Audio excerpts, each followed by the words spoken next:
Και 1, 2, 1, 2, 3, 4. Φίλες και φίλοι, καλησπέρα. Εδώ από τους Δελφούς. 1, 2, 3, 4. 1, 2, 3, 4. 1, 1, 1. 1. 1, 2, 3, 4. Έχω και μουσική, έχω και αυτό. 1, 2, 3, 4. Οκ. 1, 2, 3, 4. 1, 1. 1, 1, 1. 1, 2, 3, 4. 1, 1, 2, 3, 4. 1.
I stopped trying to write the things that I like, and I started going back to where I'd been before.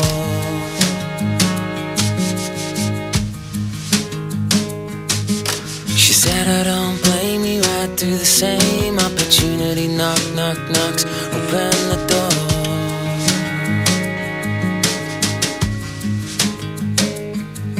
But I think she saw through it, I see through myself. Another chance gone, won't get many more.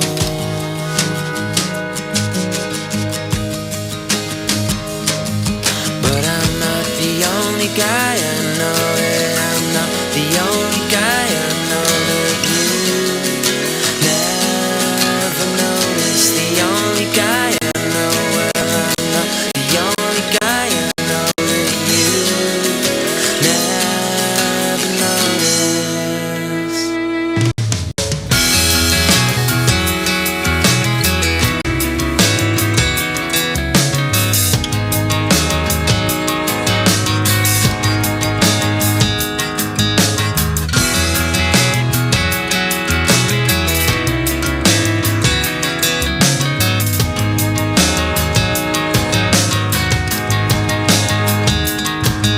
I started trying to write the things that I like, and I started going back to where I'd been before.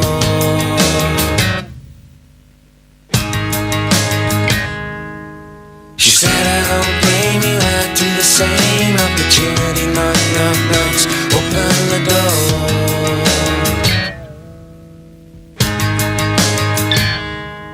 But I think she saw through it, I see through myself. Another chance gone, won't get many more.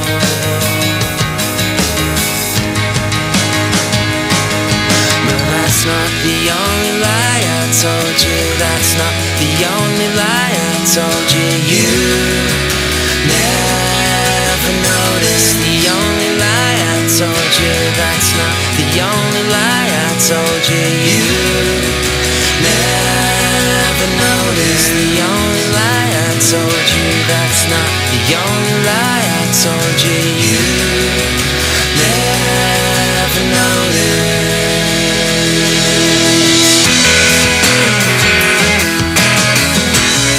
I can tell you're into mine. I'll get over it.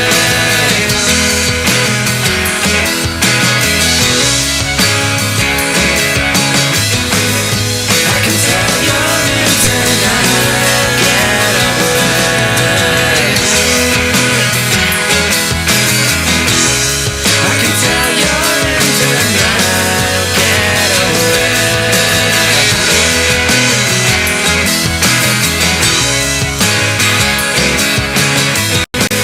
I can tell you're into mine.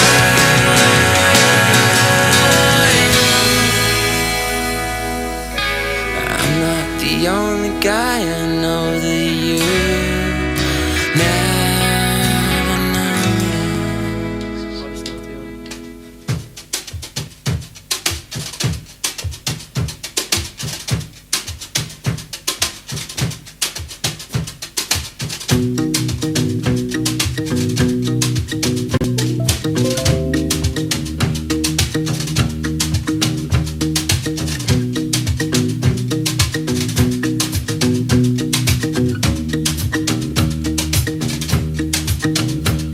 I spilled the ink across the page, trying to spell your name. So I fold it up and I flick it out. Paper aeroplane. It won't fly, the cell phone sees to you, 'cause it didn't leave my room. But it awaits the hands of someone else, the garbage man. You gotta say,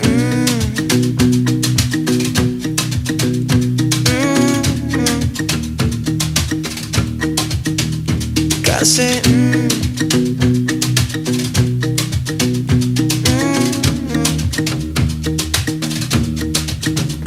So he opens it up and reads it out to all his friends. heart will break and a heart will mend. Walks on home, tired from work. The letter falls from his hand.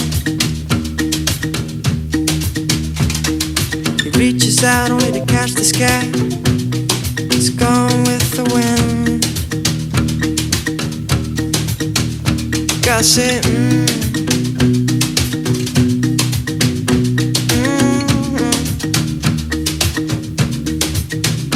God said,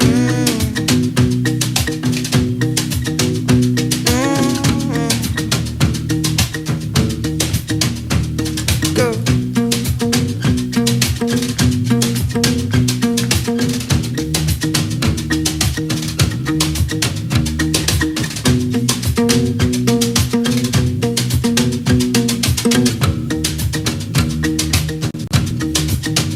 Said I spilled the ink across the land, trying to spell your name. Up and down, there it goes, baby aeroplane. It hasn't flown the 7 seas to you, but it's on its way. It goes through the hands and to someone else to find you, girl. God said,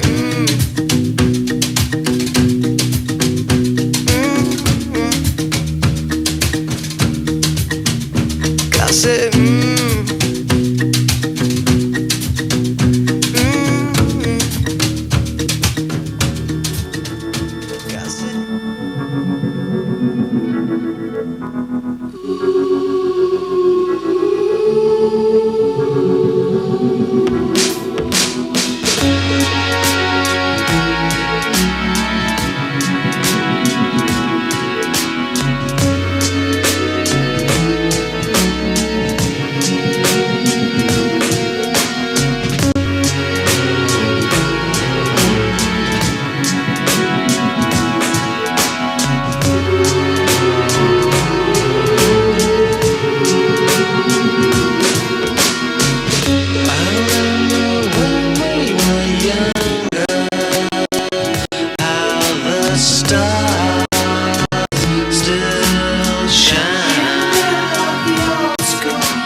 said I love that girl, she's all I need, a natural high she's giving me as we go down slowly, and we go down slowly. By love, aquaman, earth to touch, air to ride. By love, aquaman, earth to touch, and air to ride. Slowly,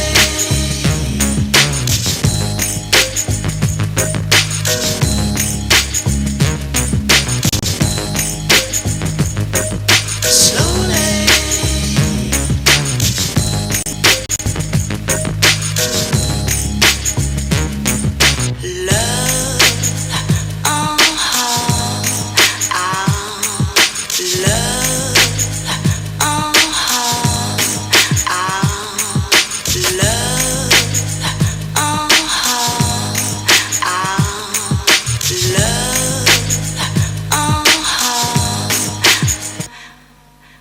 Ecstasy is in the air.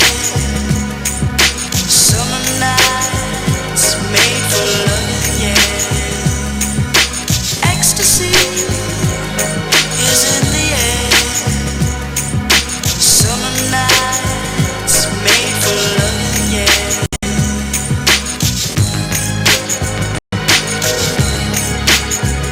As we go down slowly, and we go down slowly, as we go down slowly, and we go down slowly.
When you first left me, I was wanting more, but you were fucking that girl next door. What'd you do that for? When you first left me, I didn't know what to say. I never been on my own that way, just sat by myself all day. I was so lost back then, but with a little help from my friends, I found the light in the tunnel at the end. Now you're calling me up on the phone, so you can have a little wine and a moan. It's only because you're feeling alone. At first, when I see you cry, it makes me smile. Yeah, it makes me smile. At worst, I feel bad for a while, but then I just smile. I go ahead and smile. Whenever you see me, you say that you want me back, and I tell you it don't mean that. No, it don't mean that. I couldn't stop laughing, no, I just couldn't help myself. See, you messed up my mental health, I was quite unwell. I was so lost back then, but with a little help from my friends, I found the light in the tunnel at the end. Now you're calling me up on the phone, so you can have a little wine and a moan. It's only because you're feeling alone.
so good today, even though I can't find my way. Your heart's been keeping you away. Don't be afraid, cause I know that. Oh, soon there'll come a day when you will turn around and say, my heart's in such a lonely place. Gotta tell you now, I'm feeling, I feel so good today.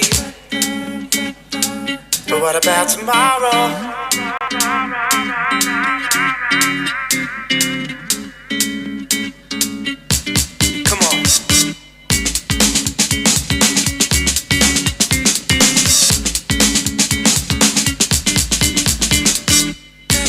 So good today, even though I can't find my way. Your heart's been keeping you away. Don't be afraid, cause I know that. Oh, soon there'll come a day when you will turn around and say, my heart's in such a lonely place. Gotta tell you now, I'm feeling, I feel so good today. But what about tomorrow? Tomorrow's come for me, but it's infinity I see. Mama's been watching over me. Gotta listen up, cause I know now that this is not a game. Oh, how I've tried to explain, my feelings can't remain the same. Gotta sort it out, cause I know that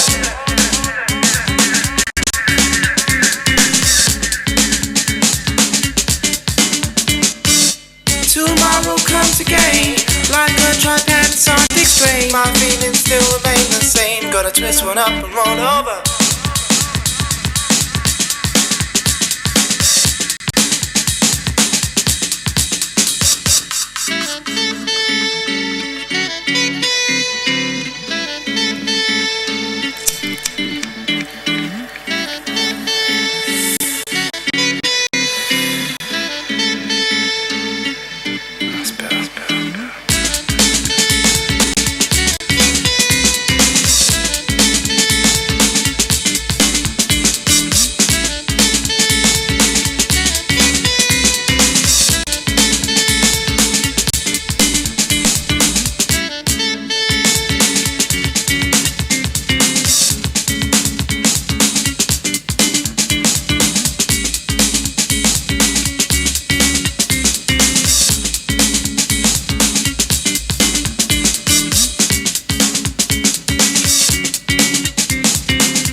Laisse-moi te remplacer, je vais prendre ta douleur. Doucement, sans faire de bruit, comme on réveille la pluie, je vais prendre ta douleur, prendre ta douleur, je vais prendre ta douleur.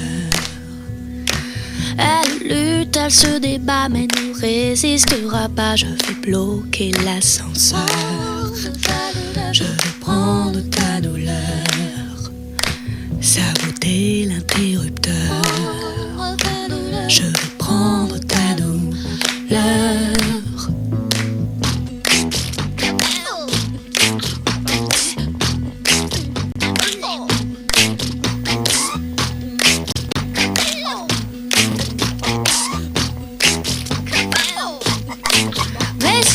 S'est incrusté cet orage avant l'été, cette chipie de petite sœur. Je vais tout lui confisquer, ses fléchettes et son sifflet, je vais lui donner la fessée. Je vais prendre ta douleur, la virer de la récré. Je vais prendre ta douleur. Mais c'est qui cette héritière qui se baigne, qui se terre dans le tiède de terrain?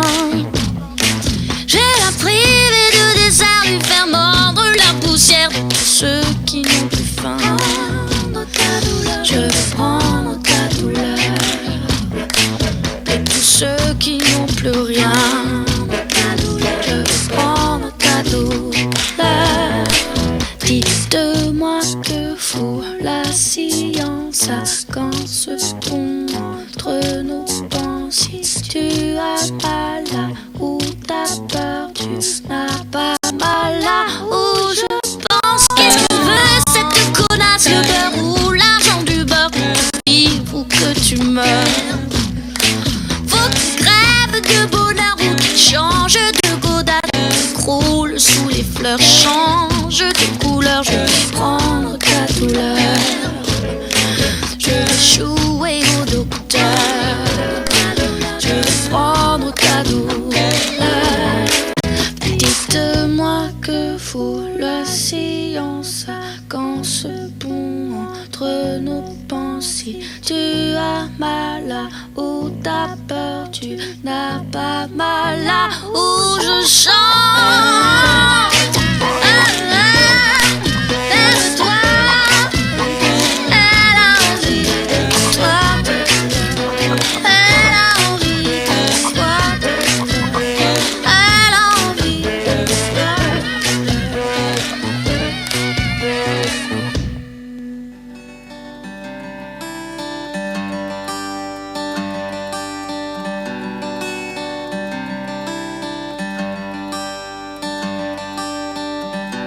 Scratching of paper and pen reminds me of a song I wrote 2 years back. I remember each and every line, like a photo glued to the lids of my eyes.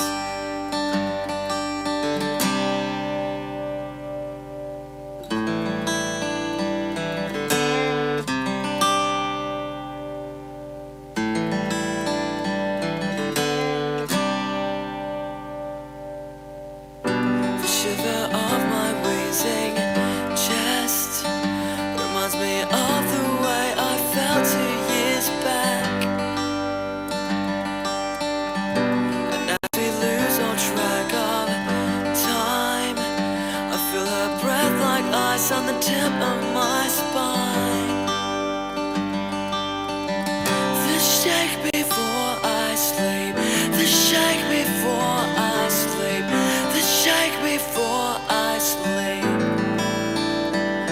Oh, the shake before I sleep, the shake before I sleep, the shake before I sleep. I wait for the bed to get warm as my eyes adjust to the darkest light form.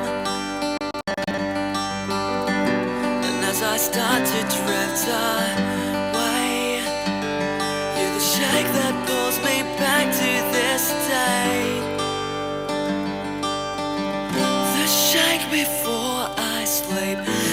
shake before I sleep. The shake before I sleep. Oh, the shake before I sleep. The shake before I sleep. The shake before I sleep.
Usually when things have gone this far, people tend to disappear.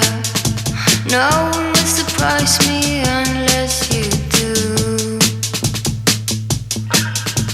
I can tell there's something going on. Ours seems to disappear. Everyone is leaving, I'm still with you.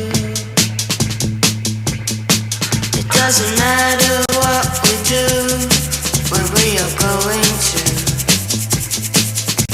We can stick around and see this night through. And we don't care about the young folks talking about the young side. And we don't care about the old folks talking about the old style too. And we don't care about their own folks talking about their own style. All we care about is talking, talking only me and you. And we don't care about the young folks talking about the young side. And we don't care about the old folks talking about the old style too. And we don't care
treat me like you do when you let your hands upon me and told me who you are. I thought I was mistaken. I thought I heard your words. Tell me, how do I feel? Tell me now, how do I feel? Those who came before me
Give it back. You hijack my mind, so I'm falling in circles. Can't catch my fall, so I need you to be close. 'Cause when you go, I follow. So give it back. Give it back. You hijack my mind, so I'm falling in circles. Can't catch my fall, so I need you to be close. 'Cause when you go, I follow. So give it back.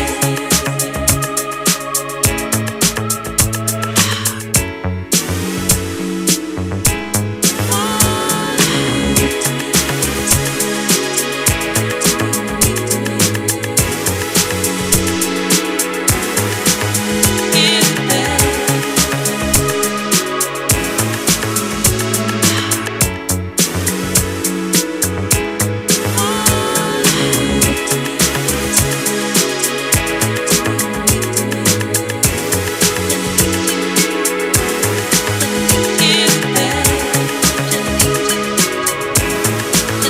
Give it back. You hijack my mind, so I'm falling in circles. Can't catch my fall, so I need you to be close. 'Cause when you go, I follow. So give it back. Give it back. You hijack my mind, so I'm falling in circles. Can't catch my fall, so I need you to be close. 'Cause when you go, I follow. Leave your soul to them, all way past the rain. Like when I was a songing man. God, leave your time to them, all way past the plains. Like when I was a songing man. Witches in my swimming pool, devils are in my brother's room. How long? To God knows that. Crime comes to them like a worry flame. Girls get married like they live in pain. How long? To God knows that. Dragons don't sleep at night. They live in transaction from copyright. They don't spend time with no regular. They sparkle friends 'cause they speak a lie. How can I become on my mind? How can I keep time on my mind? Keep your head up.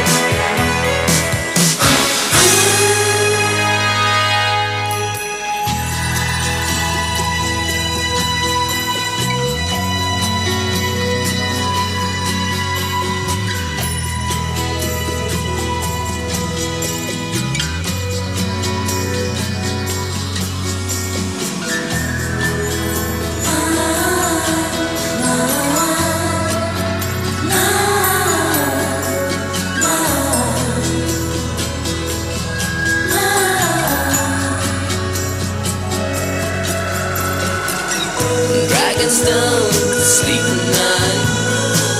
They live in transaction from copyright. They don't spend time with no regular. They sparkle friends 'cause they speak a lie. And how can I become on my mind? And how can I keep time on my mind? How can I become my mind? How can I become? How can I become?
Εντάξει.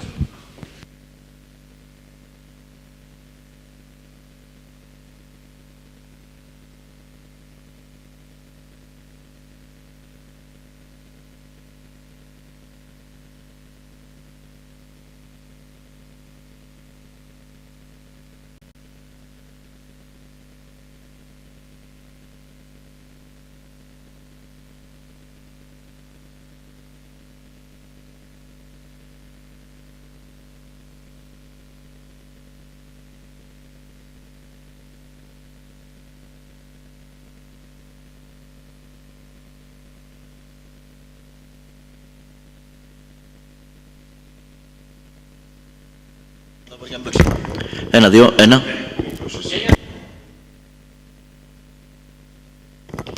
Ένα, δύο, ένα.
1, 2, 3, 4, δοκιμή.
Καλησπέρα, καλησπέρα.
Ένα φόρουμ που γρήγορα εδραιώθηκε και εξελίσσεται σε θεσμό.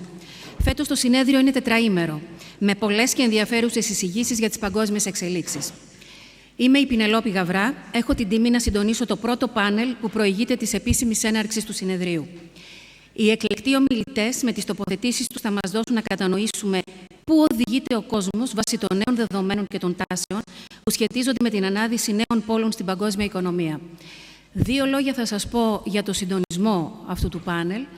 Οι 4 ομιλητές που βρίσκονται δεξιά και αριστερά μου θα έχουν τη δυνατότητα μιας 12λεπτης εισήγησης. Στο τέλος θα τους υποβάλω από μία ερώτηση. Στη συνέχεια, οι επόμενοι 5 ομιλητές έχουν τη δυνατότητα 8λεπτης τοποθέτησης και αμέσως θα ξεκινήσει η συζήτησή μας με τις ερωτήσεις του κοινού. Θα παρακαλέσω τους ομιλητές να τηρήσουν αυστηρά το χρόνο. Θα είμαι και εγώ αυστηρή. Έχω εδώ την κάρτα, τις κάρτες μου. Η κίτρινη τελειώνεται, η κόκκινη δεν έχετε άλλο χρόνο. Για να μπορέσουμε να κάνουμε όσο το δυνατόν μεγαλύτερη, να μας δοθεί, να έχουμε ώρα και μεγαλύτερη συζήτηση. Κυρίες και κύριοι, η μεταβλητότητα της εποχής μας είναι ένα αδιαμφισβήτητο γεγονός. Μέσα σε λίγα χρόνια, καταστάσεις που τις θεωρούσαμε αυτονόητες και δεδομένες άλλαξαν ριζικά. Οι αλλαγές αυτές δεν οφείλονται σε μεμονωμένα περιστατικά, αλλά σε μια σειρά γεγονότων σε Ευρώπη και Αμερική που θα συνεχίσουν να επηρεάζουν τη διεθνή πραγματικότητα. Είναι χαρακτηριστικό ότι η Ευρώπη, αν και παραμένει η μεγαλύτερη παγκόσμια οικονομία, κατέχοντας το 20% του παγκόσμιου ΑΕΠ, η επιρροή της στη διεθνή σκηνή έχει μειωθεί δραματικά την τελευταία δεκαετία. Ο στόχος της συνθήκης της Λισαβόνας για δημιουργία συνθήκων, έτσι ώστε η Ευρωπαϊκή Ένωση να γίνει η πιο ανταγωνιστική παγκόσμια οικονομία μέχρι το 2010, έχει αποτύχει, κυρίως λόγω της απουσίας μιας καλά οργανωμένης κοινής οικονομικής πολιτικής. Ένα άλλο κύριο πρόβλημα της Ευρώπης έγκυται στο γεγονός ότι είναι ιδιαίτερα αποδυναμωμένη στον τομέα της διπλωματίας και της άσκησης υψηλής και ήπιας στρατηγικής. Δυστυχώς βλέπουμε ότι τα κράτη-μέλη πολλές φορές ακολουθούν εθνικές πολιτικές και στρατηγικές για εκπλήρωση ίδιων συμφερόντων, ξεχνώντας τις θεμελιώδεις αξίες της Ένωσης. Εκτός όμως από την αδυναμία αποτελεσματικής συνεργασίας, και η ίδια η Ευρωπαϊκή Ένωση δεν βοηθά την ανάπτυξή της, λόγω της δίσκαμπτης δομής της και της αυξημένης γραφειοκρατίας, την ενεργό δράση στις διεθνείς εξελίξεις. Αντίστοιχη όμως είναι η κατάσταση και στην πιο ισχυρή ήπειρο του κόσμου. Η Αμερική σήμερα περνά ίσως την πιο κρίσιμη φάση στην ιστορία της, έχοντας εκλέξει πρόεδρο μία από τις πιο αμφιλεγόμενες φιγούρες στη σύγχρονη ιστορία της. Είναι φανερό ότι η Αμερική αλλάζει πορεία και στρέφεται προς τα του οίκου της, αφήνοντας τον μέχρι πρότινος ενεργό ρόλο της στις διεθνείς εξελίξεις. Βάσει λοιπόν όλων αυτών των δεδομένων, δεν μπορούμε παρά να διαπιστώσουμε ότι η παγκόσμια δυναμική αλλάζει και το θέμα είναι πώς θα τη διαχειριστούμε όσο το δυνατόν πιο αποτελεσματικά. Με τις σκέψεις αυτές θα καλέσω την πρώτη ομιλήτρια. Είναι η κυρία Τζίπη Λίβνη, ηγετικός τέλεχος του Zionist Union Part και πρώην Υπουργός Εξωτερικών του Ισραήλ. Παρακαλώ, κυρία Λίβνη. Thank you. It's a pleasure to be here. And all together we are facing a changing world. Together we worked with former Foreign Minister Dora Bakoyannis as foreign ministers. But today it's quite a different world. And we need to address it. And now it is clear that when the Chinese said that may you live in interesting time, it is clearly a curse. Now it is clear to me, no mistaken. And sometimes I feel that we live in a kind of a movie that somebody pushed the fast forward button. It is changing, and in a way we need to address it. And the world or the powers are not anymore of states. It is changing, and the players in this field, in the global field, are changing. We don't have the same old borders between states that are being taken in consideration. So we have the globalization plus technology that gave a lot of power, firstly, in the past, just to corporations, that their budgets are like the budgets of states. But in the last years, and this is something that we need to address, we have these extreme radical terrorist organizations that in a way are changing the world, and this is not anymore the world that we know. Now, their impact on the world is not just the casualties or the acts of terror that they are doing in the Middle East or elsewhere or in European soil. But it's a combination of global terrorism plus globalization plus technology that in a way led to refugees, who came to Europe, led to immigration. And the global changes is in a way the opposite of globalization. We see more and more states that now want to be or to cut themselves from the international community to be more, within themselves. We saw the Brexit with Britain. We saw President Trump being elected with America first. And we see also these changes amongst the society in Europe and elsewhere.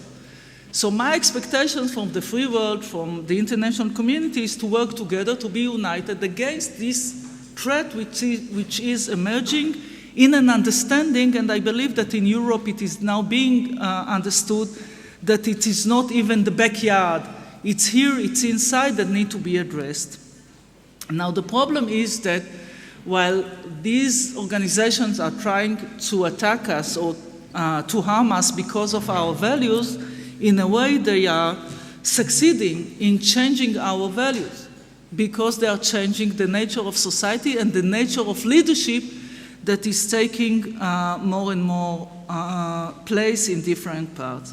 We see more and more extremism, we see xenophobia, we see leaders that are exploiting and abusing the situation with populism in order to get political support. And in a way, the center liberal forces or leadership find it more problematic to address the public opinion because it's becoming, it's about tweeting. And it's between yes, no, black, white, and it's quite easier to express views that are, very extreme, very straightforward, without explaining something which is more complicated. And the reality is more complicated. They need to be explained, but since we have all the networks, and we don't have always the media as mediator anymore, and now the media in parts of the world is becoming the enemy of the leaders. You can see it in the United States, and frankly, you can see it also in Israel. And therefore, within this changing world, we need to find a way to address the society, to address young people, because it works on both sides. Because on one side, you have those that are spreading hatred against foreigners, it's xenophobia, against immigrants, against Jews, against others. And on the other, it's hatred, and it is against the establishment.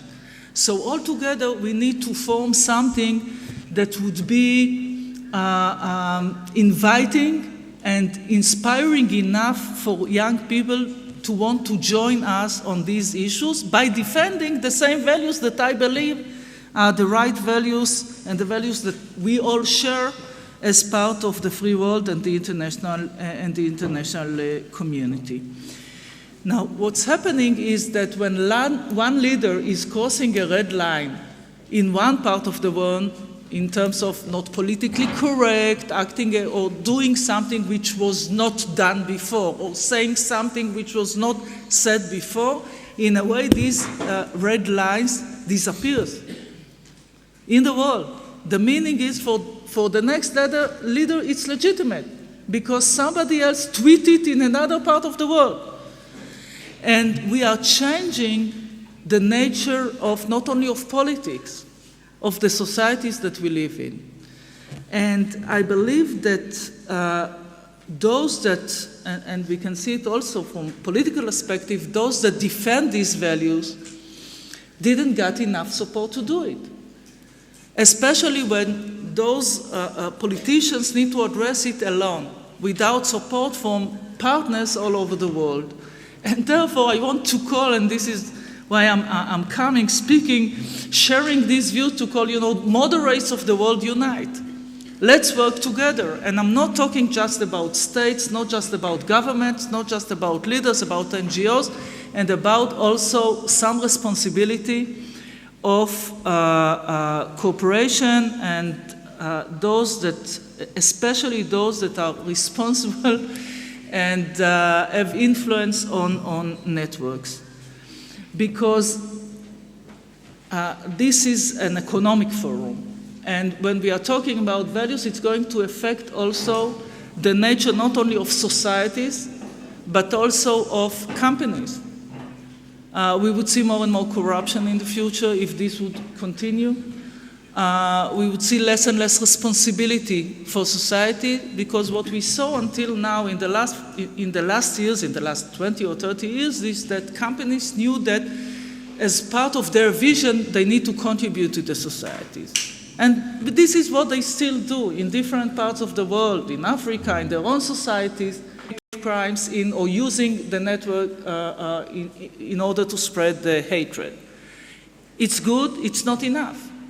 We need to think together, how would we use this new media in order to spread not hatred, but our beliefs, our values, to work together, because it's dull. We are becoming something that for young people, it's less important. And therefore, we need to think together how we can have this united task force, be united and to decide who's going to be on board, what is the message, and how we work together in order to spread this message. I didn't come, in my pocket with the results of this, but I think that we need to think all together outside of the box and to think what can serve, because otherwise we are losing it. This is what's happening. And I said that I feel like living in a movie that somebody pushed the fast forward button. In a way, it's also backwards. Because what we see now when it comes to a position or empowerment of women and minorities, this is changing, and this is something that we used to see in the past. It's a new world, new technology, but a reverse story when it comes to human rights, when it comes to status of women, when it comes to status of minority in the society. So what people are saying to me, listen, politically correct, it's not bon ton. But politically correct, it's not a matter of manners. It's not just to say the same thing in a more polite manner. It's about keeping the possibility to live together. It's about respecting the other. It's about something that this society, the international community, the free world, the liberals worked so many years in order to achieve a manner of speaking that would respect the others, and this is also something which is changing, and not only changing, but becoming the bon ton, getting political support. And since it's not only a local problem in Israel or here in Greece or others, if we would not deal with it, even if this is happening elsewhere, it would affect our own societies and states. And in the past I used to say that I'm a worried Israeli because we have these threats coming in the region, but now I'm worried as a citizen of the world. And we need to understand this trend, or to stop it at first and then to change it. Thank you. Να ευχαριστήσουμε και εμείς την κυρία Λίβνη, και θα ήθελα να σας πω, κυρία Λίβνη, ότι ακούγοντάς σας αναρωτήθηκα πόσο μεγάλη είναι η ευθύνη των πολιτικών για αυτό το forward που είπατε και πώς μπορούν οι πολιτικοί με όμικρον γιώτα σήμερα να δώσουν το όραμα που τόσο ανάγκη έχει ο κόσμος.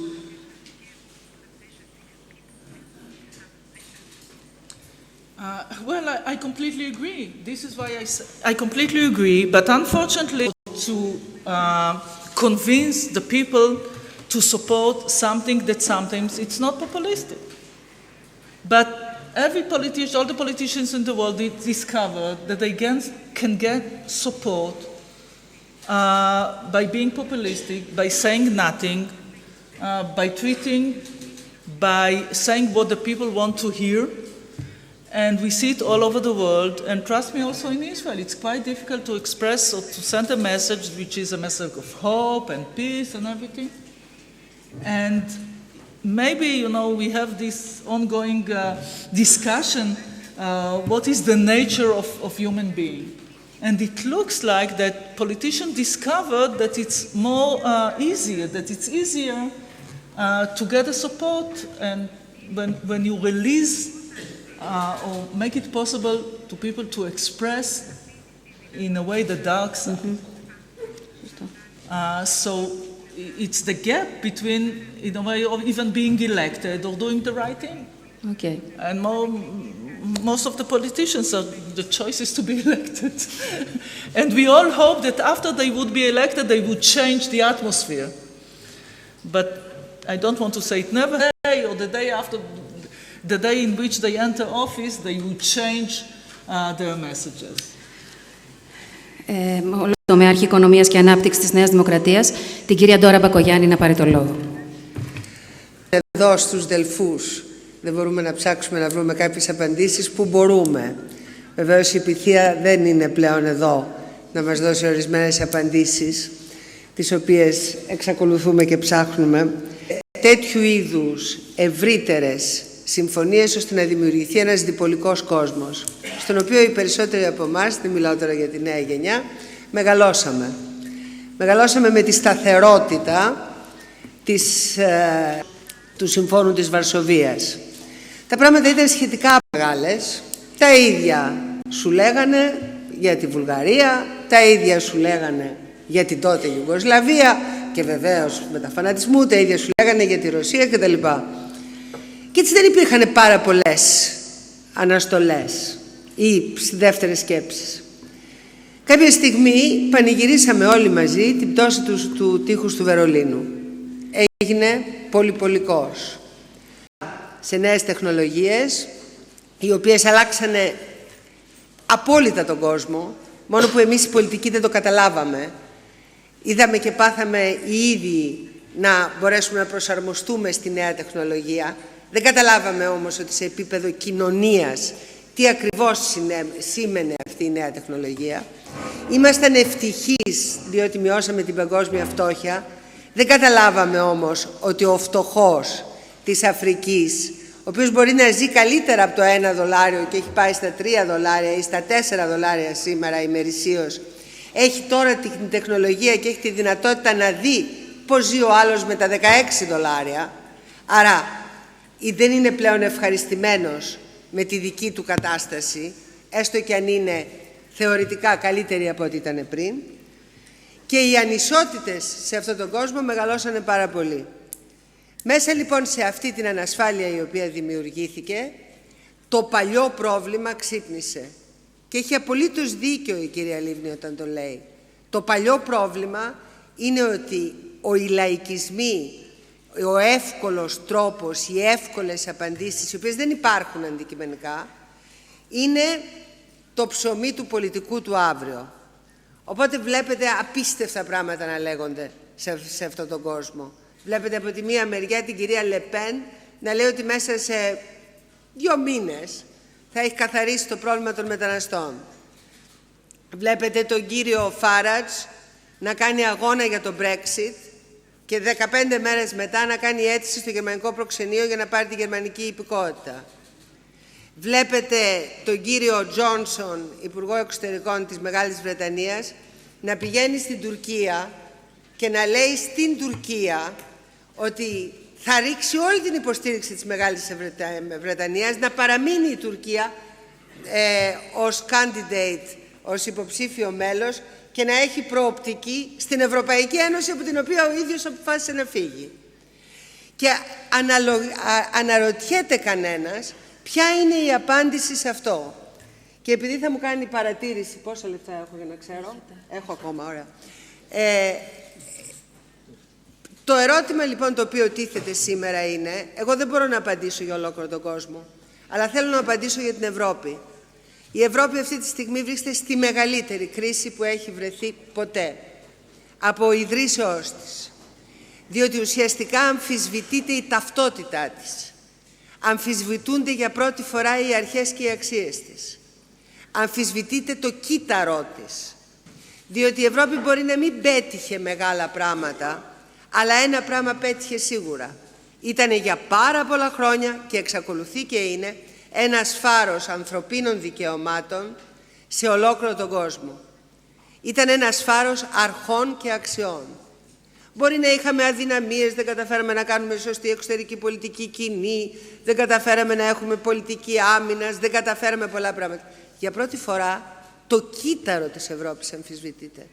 Και αν χθες ήταν τόσο δραματική η ομιλία Juncker στο Ευρωπαϊκό Κοινοβούλιο, οφείλεται ότι πάρα πολλοί άνθρωποι σήμερα στην Ευρώπη αντιλαμβάνονται το μέγεθος του κινδύνου.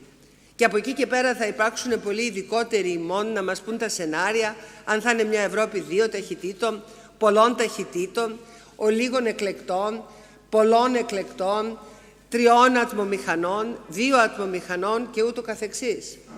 Αλλά τίποτα πια δεν θα είναι το ίδιο όπως η Ευρώπη την οποία χτίσαμε και η οποία ήταν ίσως το πιο επιτυχές παράδειγμα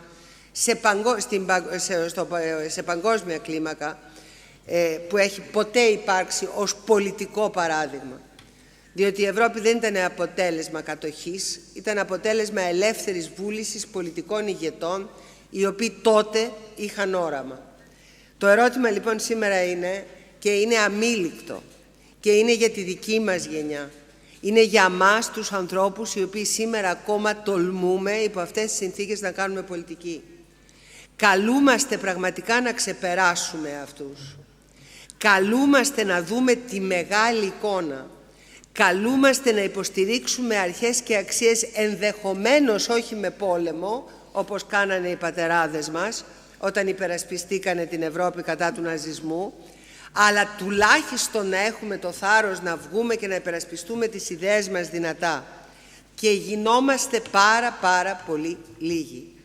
Διότι δεν υπάρχει τίποτα πιο εύκολο, και σας το λέω ως ένας πολιτικός που δυστυχώς έχω το προνόμιο να είμαι ήδη 20 χρόνια σε αυτή τη δουλειά, μπορεί και παραπάνω. Καλά, σταματήστε τώρα, δεν χρειάζεται να... Δεν θέλω κοροϊδίες, πρώτα απ' όλα θα θυμάστε ότι είμαι κυρία, με μέτρο.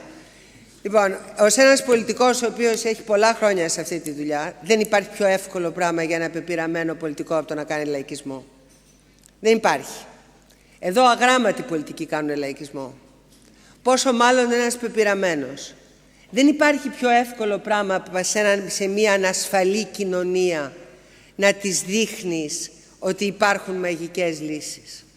Δεν υπάρχει πιο εύκολο πράγμα σε ένα φοβισμένο πολίτη να του ζωγραφίσει το διάολο στον τοίχο και να τον πιστέψει το διάολο στον τοίχο.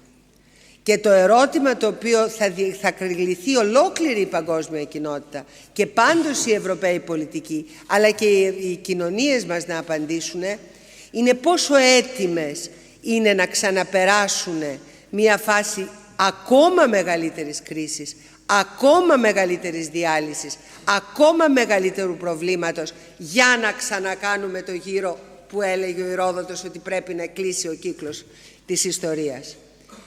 Θα τον αφήσουμε να κλείσει με πάρα πολύ κακά αποτελέσματα ή θα το πολεμήσουμε, και θα το πολεμήσουμε τώρα? Και η απάντηση η δικιά μου, και βεβαίως δεν μπορώ να πω πως δεν συμφωνώ με την Τζίπη, είναι ακριβώς αυτό. Σήμερα είναι η ώρα της μάχης των αρχών και των αξιών για αυτά τα οποία πιστεύαμε όλα αυτά τα χρόνια. Εάν σήμερα παραδοθούμε, εάν σήμερα αποφασίσουμε ότι το πρόβλημα είναι οι πρόσφυγες, παραδείγματος χάρη, μέσα στην Ευρώπη, εάν σήμερα πιστέψουμε ότι μια διαφορετική θρησκεία είναι η αιτία παραγωγής της τρομοκρατίας και όχι η τρομοκρατία και ο εξτρεμισμός, ναι, το σκέτος, εάν σήμερα που η πράγματι η οικονομία έχει φτάσει στο να έχει κάποιες αντίθετες ροπές προς την παγκοσμιοποίηση, που μπορεί να είναι και θετικό, επιτρέψουμε στον εαυτό μας να ξανακλειστούμε στο καβούκι μας, η κάθε χώρα, τότε η Ευρώπη δεν θα είναι το 20% του παγκόσμιου ΑΕΠ. Τότε η Ευρώπη θα είναι άλλη μία ήπειρος με διαλυμένα και κομματάκια, χώρες μικρές, οι οποίες δεν θα μπορούν ούτε να σταθούν, ούτε να έχουν ευημερία, ούτε να έχουν προοπτική, ούτε να έχουν μέλλον. Ναι, και κλείνω. Κυρίες και κύριοι, χαίρομαι για αυτή την κουβέντα που θα γίνει σήμερα και που σήμερα ξεκινάει, γιατί ενδεχομένως όλοι, αν ένα πράγμα χρειαζόμαστε περισσότερο απ' όλα, είναι να ακούσουμε κάποιους ανθρώπους οι οποίοι να έχουν κάποιες ιδέες, αλλά και πάνω απ' όλα πίστη ότι δουλεύοντας όλοι μαζί κάτι καλύτερο θα μπορέσουμε να κάνουμε αντιμετωπίζοντας το λαϊκισμό. Σας ευχαριστώ. Σε όλα τα ερωτήματα, κυρία Υπουργέ, που θέσατε, θα θέσω άλλο ένα. Πιστεύετε ότι η Ευρώπη μπορεί να αντιληφθεί τον ιστορικό της ρόλο σήμερα? Ναι, υπάρχουν δύο λογικές. Τώρα θα μου πείτε, όταν κανένας κάνει τη δικιά μου δουλειά, είναι γεννημένος αισιόδοξος. Ιδάλλως πώς, θα την είχε παρατήσει εδώ και πάρα πολλά χρόνια. Εγώ λοιπόν πιστεύω ότι ο Τραμπ μπορεί να κάνει χάρη στην Ευρώπη. Σε αντίθεση με αυτό το οποίο συνήθως ακούγεται. Ο τρόπος αντιμετώπισης του Τραμπ προς την Ευρώπη μπορεί να δημιουργήσει υγιή αντανακλαστικά στην Ευρώπη. Δηλαδή να καταλάβει η Ευρώπη ότι πρέπει να ενωθεί πιο πολύ, ότι πρέπει να είναι πιο ουσιαστική, ότι πρέπει να αποκτήσει κοινή εξωτερική πολιτική, ότι πρέπει να έχει πολιτική αμήνης, το λέω χρόνια, έχω βαρεθεί να το λέω, το ξαναπώ άλλη μια φορά, ότι ενωμένοι είμαστε δυνατοί και είμαστε παίκτες. Κανένας, ούτε η Γερμανία, ούτε η Μεγάλη Βρετανία, και θα το καταλάβει και η Μεγάλη Βρετανία πιστεύω, δεν μπορεί να είναι παίκτης σε αυτή την παγκόσμια πραγματικότητα μόνος του. Άρα ο τρόπος με τον οποίο συμπεριφέρεται ο Τραμπ στην Ευρώπη είναι ίσως μοχλός για μας προς τη θετική κατεύθυνση. Εκεί που είχαμε την πολυτέλεια να διαφωνούμε μεταξύ μας και να κάνουμε την τρίχα τριχιά και να προσπαθούμε να χτίσουμε τις διαφορές μας, έχοντας πάντοτε στην άκρη τις Ηνωμένες Πολιτείες, τις οποίες καλούσαμε να κάνουν και τη βρώμικη δουλειά πάρα πολλές φορές όταν εμείς θέλαμε να είμαστε οι ονομαζόμενοι soft power, είμαστε οι έξυπνοι και οι άλλοι ήταν οι σκληροί. Νομίζω ότι ο τρόπος με τον οποίο λειτουργεί ο κύριος Τραμπ μπορεί να αποτελέσει για την Ευρώπη την αιτία μιας ταχύτερης συνειδητοποίησης της ανάγκης να προχωρήσει στις αποφάσεις τις οποίες μέχρι τώρα δεν πήρε. Σας ευχαριστώ πολύ, κυρία Μπακογιάννη, και νομίζω δώσατε την πάσα στον επόμενο ομιλητή. Είναι ο κύριος Ιαν Λέζερ, αντιπρόεδρος του οργανισμού German Marshall Fund στις Ηνωμένες Πολιτείες, ο οποίος και θα μας μιλήσει για τη σημασία της εκλογής Τραμπ. Κύριε Λέζερ, παρακαλώ. Thank you very much indeed. It's very good to be here. I bring a somewhat eccentric perspective because as an American expatriate sitting in Brussels, I'm witnessing all of these things both at a distance and also firsthand. But let me try to add a couple of thoughts, and I agree very much with what we've already heard. But let me just make 3 points to you, really. The first is that if we think about this period that we're dealing with now, and you've both characterized it, I think, very well, very, very well. To me, you know, it's all about complacency and the end of complacency. I mean, we've had the luxury of several decades in which we were basically very complacent with some reason. Complacent about prosperity, complacent about stability, complacent about the cohesion of our societies, I would say, on both sides of the Atlantic. And clearly this has been shaken, and it's no longer appropriate. And so the first point is really to think about what the effect of this will be on some big shifts that we've seen on the global scene that we've in fact been witnessing for the last decades, but are now taking on new relevance. And we know what they are. It's about the rise of Asia.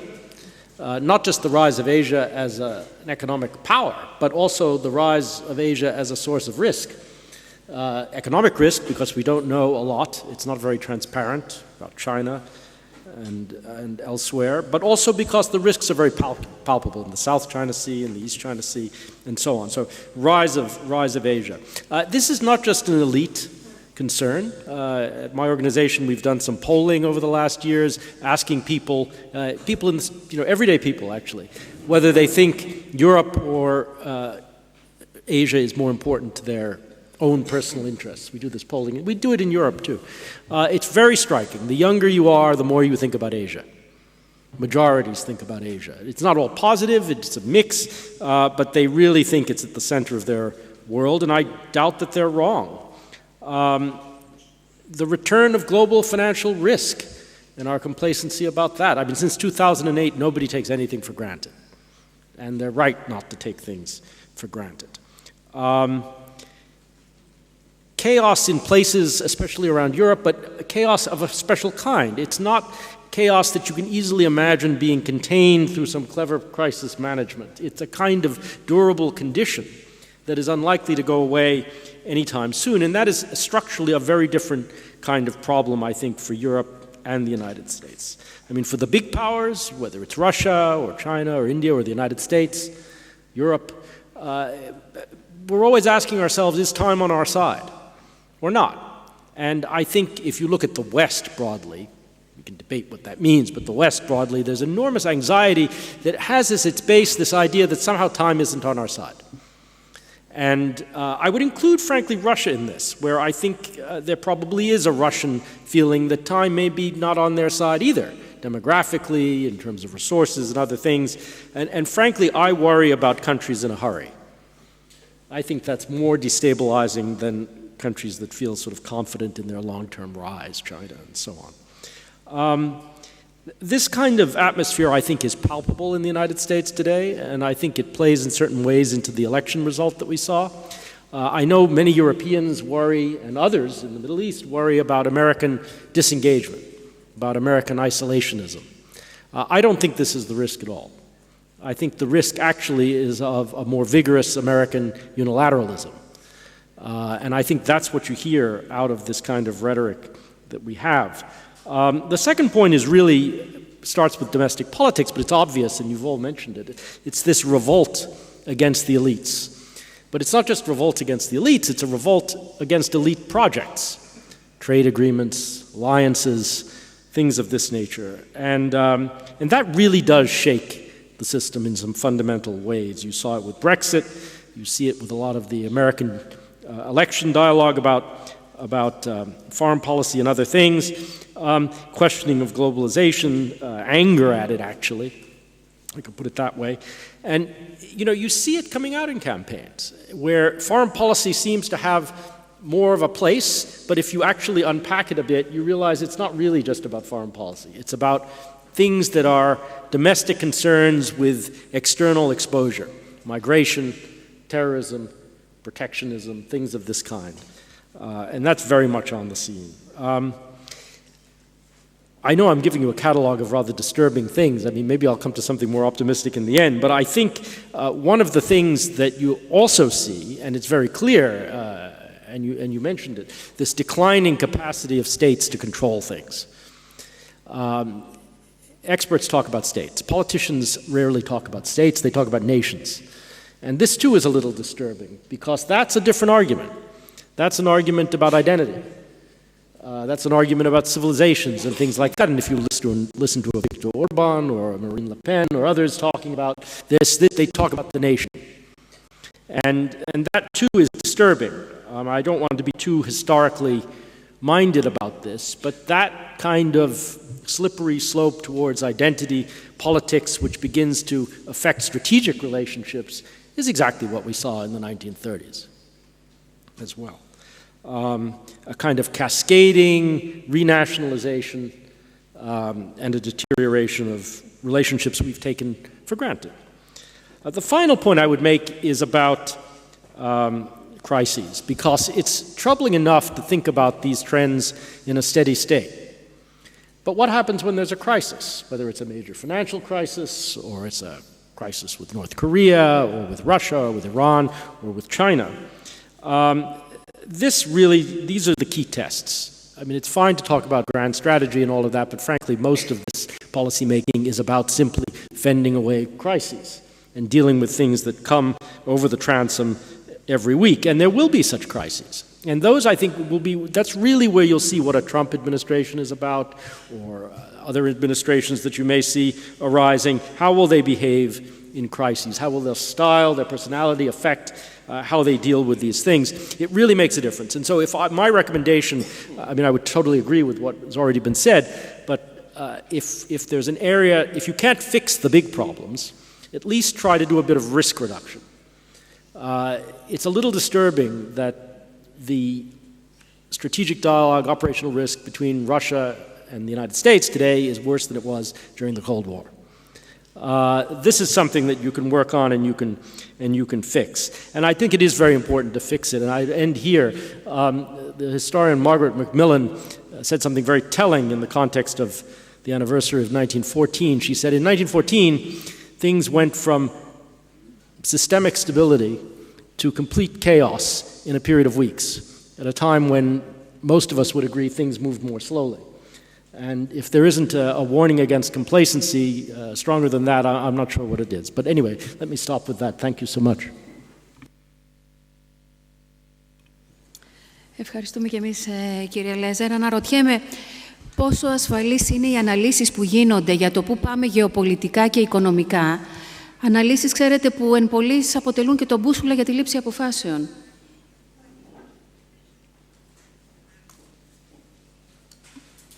Well, there's probably nothing more unpopular to be these days than a think tank expert anywhere.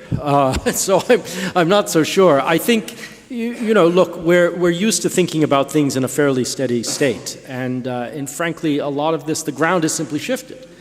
And, you know, clearly I think there's a responsibility on the part of analysts and others, whether they're working in finance or geopolitics, to think in very, very different, more creative ways. We're going to be forced to, because otherwise simply people will not listen to you.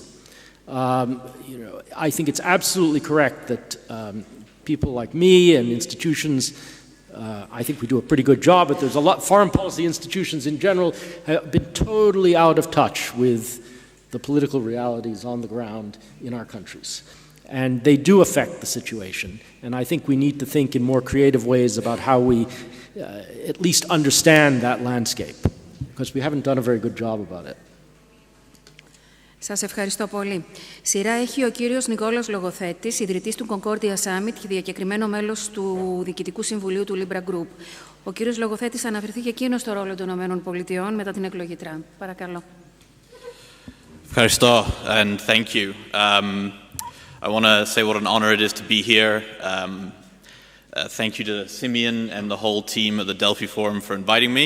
It's a great honor to be in such a special place to talk about these important issues.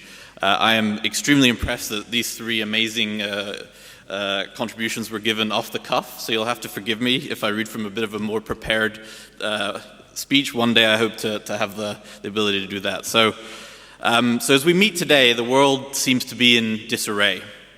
The models and frameworks which have largely prevailed for the period since 1945 all appear to be under threat. For many years after World War II, the United States was not only by far the largest economy in the world, but also deliberately and proudly the most committed globalist country, determined to use its influence to promote international integration, to push for ever greater cross-border trade in every part of the world, and to be an active enthusiast for global and regional initiatives to tackle disease, reduce poverty, and more recently to cope with climate change. For much of the post-world era, the US was challenged by the Soviet Union in what seemed to be a bipolar world. In reality, however, the failings of the Soviet system meant that it was a very unequal contest. When the USSR collapsed in 1991, it soon became clear that its economic performance and military strength were often as mythical as its supposed ideological appeal. We briefly entered a time when it was thought that we had a unipolar planet. The US in the last decade of the 20th century and in the first decade of this one seemed beyond challenge. Serene in its unmatched technological supremacy, its ideas and ideals of democracy and capitalism appeared to be near universal in their appeal. So a shift to a multipolar world seemed to some both inevitable and desirable. A stronger, more integrated Europe could help share the burden of promoting liberal values. A wealthier China and a rising India would spread prosperity to new corners of the world while providing growing markets for the benefit of all. Russia would be different from its neighbors but could work peaceably with them. America would still lead, but the burden would be shared, and others would start to have their chance to step forward and to step up. Much of that now seems in question. Today, the USA, at least reading the initial signals of the past 37 days, no longer seems to want to lead efforts for more trade, more democracy, and stronger collective security. Russia appears far happier to do things on its own than to seek to lead the international community as a whole. Meanwhile, economic power is visibly draining away from the old NATO and OECD blocs towards Asia, whose governments still face so many pressing issues within their own countries and regions for whom a global leadership role is not, at least not yet, a practical or immediate focus. Far from moving towards a genuinely multipolar world, then, where several countries or blocs compete or cooperate to lead, we seem to be closer now to a world with no pole at all. As my friend Ian Bremmer calls it, a G0 world. Right now, if America steps back, it will create a vacuum, and from there, it is unclear what will happen. All this might amount to what Thomas Kuhn called a paradigm shift, a profound change in the underlying framework of assumptions which have guided countries, businesses, and individuals. It all seems a long way from the heady days of a quarter century ago, when American leadership ensured that the Berlin Wall was torn down, that Eastern Europe would be set free, and that open markets would be embraced from Beijing to Bulgaria. Francis Fukuyama famously wrote then of the end of history, because only liberal democracy would survive. History has bitten back, and now even the US seems to question the virtues of open borders and markets, of internationalism, and of global communities. In recent weeks, I've traveled around the world and met people across different countries and continents who share a sense of deep bewilderment about how this has happened in the United States and what it might mean. In Colombia, where I was last week, where my organization Concordia hosted a summit that was attended by the sitting president of the country as well as all the cabinet and 3 former presidents, enthusiasm for the peace process is clouded by uncertainty of whether the US will contribute financially to help pay for a better future. Here in Greece, an absence of American leadership to promote global financial stability is obviously a major concern. In Mexico, people are still stunned and uncomprehending about what is happening in their northern neighbor and what this may mean to their family and their working lives alike. If this sounds at first like a criticism of the United States, let me be clear. I am and always will be an unambiguous fan of America. It is without a doubt a force for good in the world, and over the last 100 years has been the single greatest positive force acting upon human destiny. So I'm very far from being someone who wishes America ill, still less one who rubs his hands at evidence that it may want to step back from its position of global predominance. Quite the opposite, in fact. When the US is strong and engaged, it has spread peace, prosperity, and freedom. It has helped clean our shared environment, increase the liberties and life chances of disadvantaged groups in every kind of society, and has led our species to new pinnacles of technological achievement. The world benefits when America leads, but so do Americans. The US enthusiasm for free trade has made it possible for American consumers to enjoy the highest standard of living in the world. When a Walmart customer in Michigan buys an orange, or a resident in Florida gets a large screen television for their home, they benefit from a truly global supply chain which works across countries and continents, and which is good news for everyone involved. When America built and defended NATO, created alliances in Asia, and reached out to form partnerships with its neighbors in Canada and Mexico, it safeguarded its own families and homes just as much as those of its allies and friends.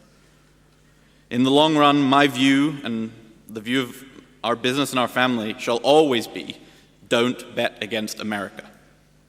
It is a country with a people who have always come through and always grow stronger in time, and they have a unique ability to adapt to circumstances that has been seen throughout its history. But what about the short term? What can those of us who believe in openness and liberal values do right now? The most immediate task I suggest is to make the messages for our viewpoint as clear, direct, and engaging as those are on the other side. Making your words simple does not mean being simplistic. It means communicating well, which we have so often not done. The greatest clarion call for freedom in history came in Philadelphia in 1776. We, the people, declared straightforwardly that we hold these truths to be self-evident. So today, as I wrap up, let us hold some other truths to be self-evident. Open hearts are always better than closed minds. Free markets are the essential underpinning, not only for prosperity, but for every other kind of freedom too. And we are at our best when we work together to tear down the walls which divide us, not when we look for reasons to put them up. Our world needs that kind of America, an America proud of its ideals and proud to lead the world in pursuit of them. Our task should be to help make that day come back again soon. Thank you. Ευχαριστούμε και εμείς, κύριο Λογοθέτη. Ξέρετε, το τελευταίο διάστημα μετά την εκλογή Τραμπ, όλοι συζητάμε το ενδεχόμενο η Αμερική να κλειστεί στον εαυτό της βάσει βεβαίως και των πρώτων δειγμάτων της πολιτικής του κυρίου Τραμπ. Αυτό θα σημάνει και το τέλος της ηγεμονίας της Αμερικής στην παγκόσμια σκηνή. Sorry, could you repeat the question because I didn't catch the first part. Μετά τα πρώτα δείγματα, λέω, της πολιτικής του κυρίου Τραμπ μας κάνουν να συζητάμε άπαντες, αναλυτές και μη, τον κίνδυνο η Αμερική να κλειστεί στον εαυτό της. Αυτό θα σημάνει και το τέλος της ηγεμονίας της στην παγκόσμια σκηνή. I think the answer to the question has to be we don't know yet. Donald Trump has been president of the United States for such a short amount of time, and there are so many issues that the president of the United States faces. As I was saying, everywhere you go, bar very few countries, the United States plays a role. And that is a large portfolio for any president of the United States to encounter. So we need to give him a little bit more time to understand. I can't say for sure, I'm just speculating, but there are many issues that I'm sure he hasn't thought of yet. He hasn't thought what should be the role of the United States. And so as we go over the next months and see, I think the answer to that will be more clear. If President Trump decides that the United States should be less involved in the world, I think that is a very negative thing for us all. And I sincerely hope that he can see that would not be a positive. So we'll see. Σας ευχαριστώ πολύ. Συνεχίζουμε τώρα με τις οκτάλεπτες τοποθετήσεις που θα μας δώσουν στη συνέχεια την αφορμή για τη συζήτησή μας και να υποβάλλετε εσείς τις δικές σας ερωτήσεις. Θα παρακαλέσω πρώτα τον πρέσβη κύριο Μιχάλη Χριστίδη, Γενικό Γραμματέα του Οργανισμού Οικονομικής Συνεργασίας της Μαύρης Θάλασσας στην Κωνσταντινούπολη. Κύριε πρέσβη, παρακαλώ. Ευχαριστώ πάρα πολύ, κυρία Γαβρά. Επιτρέψτε μου να μιλήσω στα αγγλικά ως μια χειρονομία ευγένειας απέναντι στους ξένους καλεσμένους μας. I would first of all like to thank, of course, the organizers, Simeon Tsomokos and all his team, for honoring me again with his invitation to this very, very important meeting. And, of course, let me say that what I'm going to be telling to you today are personal views. They have nothing to do with the organization I have the honor to represent. But, of course, what can one say that can be new or original after what we have heard here today? In what concerns the situation on the global scene. I don't think I can come up with anything new or original. So please allow me to give you my version of events on the global scene very, very briefly. I believe, as all the speakers before me, that these, irrespective of power shifts in our multipolar world, the situation on the global scene today is much more confusing and confused than it has been. Gone are the days that were described when we could, let's say, analyze the events on the global scene very easily. We could write and follow them under a world order where the US was playing in a convincing and perhaps even more important, in a convinced way, the role of the only superpower. With other big powers, of course, like China and Russia, or regional ones like Brazil or India, trying to enhance their global importance and their spheres of influence. So while power shifts themselves as such in a multipolar world are not necessarily a negative development, the way these shifts take place and the new balances they create, or the old ones they disrupt, determines the overall global situation, the so-called world order, on which so much has been said and debated about, especially during the last Munich conference. So are we really facing the need for a new world order, as is the case presented by many international relations experts, by academics, and even by politicians, some of them even given a name to the New World Order. Observing the confusing situation and the disarray today, one could argue that yes, indeed, a New World Order is needed, one that can better manage and deal with the realities and with the risks of today. And we heard so much about the risks because it is obvious that we certainly live in a multipolar world today, but with one where the real only superpower is losing influence or seems to be losing influence, and at the same time it's being challenged by big powers like China, that has been mentioned, or the resurging Russia and other regional powers. Looking closer to home, to Europe, I think that, as it has been said already, this continent was never in a more precarious situation. Just consider the items that have been mentioned before: economic malaise, Euroscepticism, fragmentation, nationalism, Brexit, xenophobia, refugee crisis, far-right political parties on the surge, isolationism, you name it.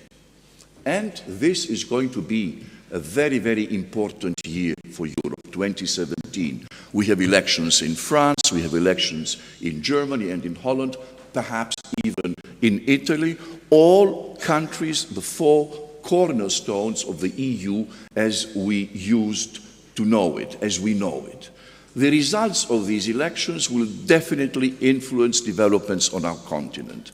And even if the far-right parties do not gain power actually, they will be influencing the policies of the parties that will come into power. And this could mean even more Euroscepticism, it could even mean more referenda on Euro exits. So this is the reason perhaps that some analysts go as far as to predict that 2017 could bring closer the possible dissolution of the EU, at least as we know it today.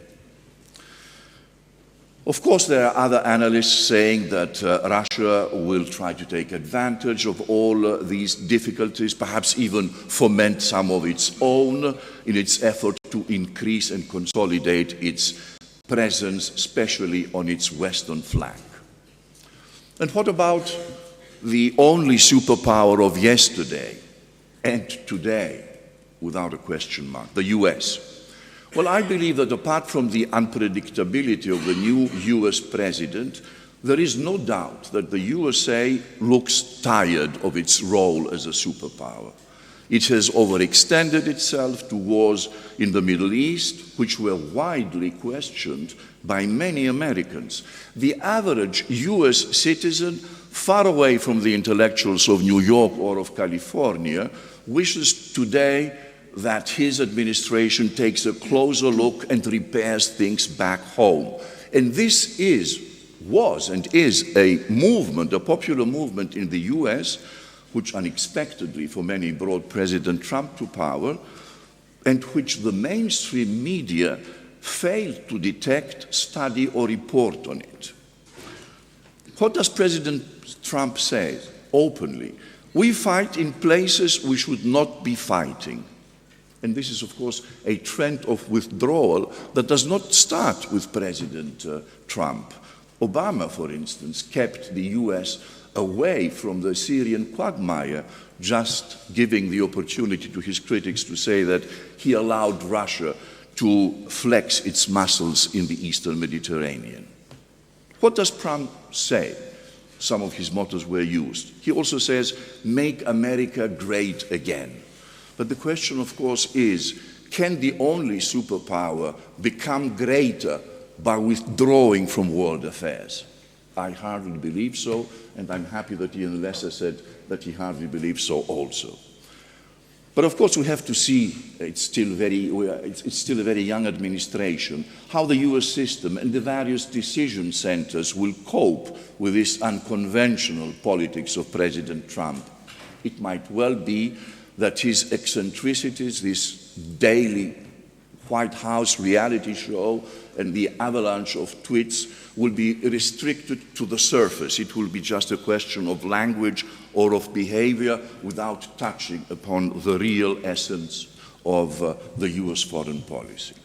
So in order to comply with my time, I believe that poor leadership, wrong decisions, declining confidence and the lack of perceiving the real down-to-earth needs of the average citizen in the so-called Western world, coupled with the growing ambitions and the dynamic ways of promoting them, shown mainly by China and Russia, have brought to the surface this fundamental question about a new world order.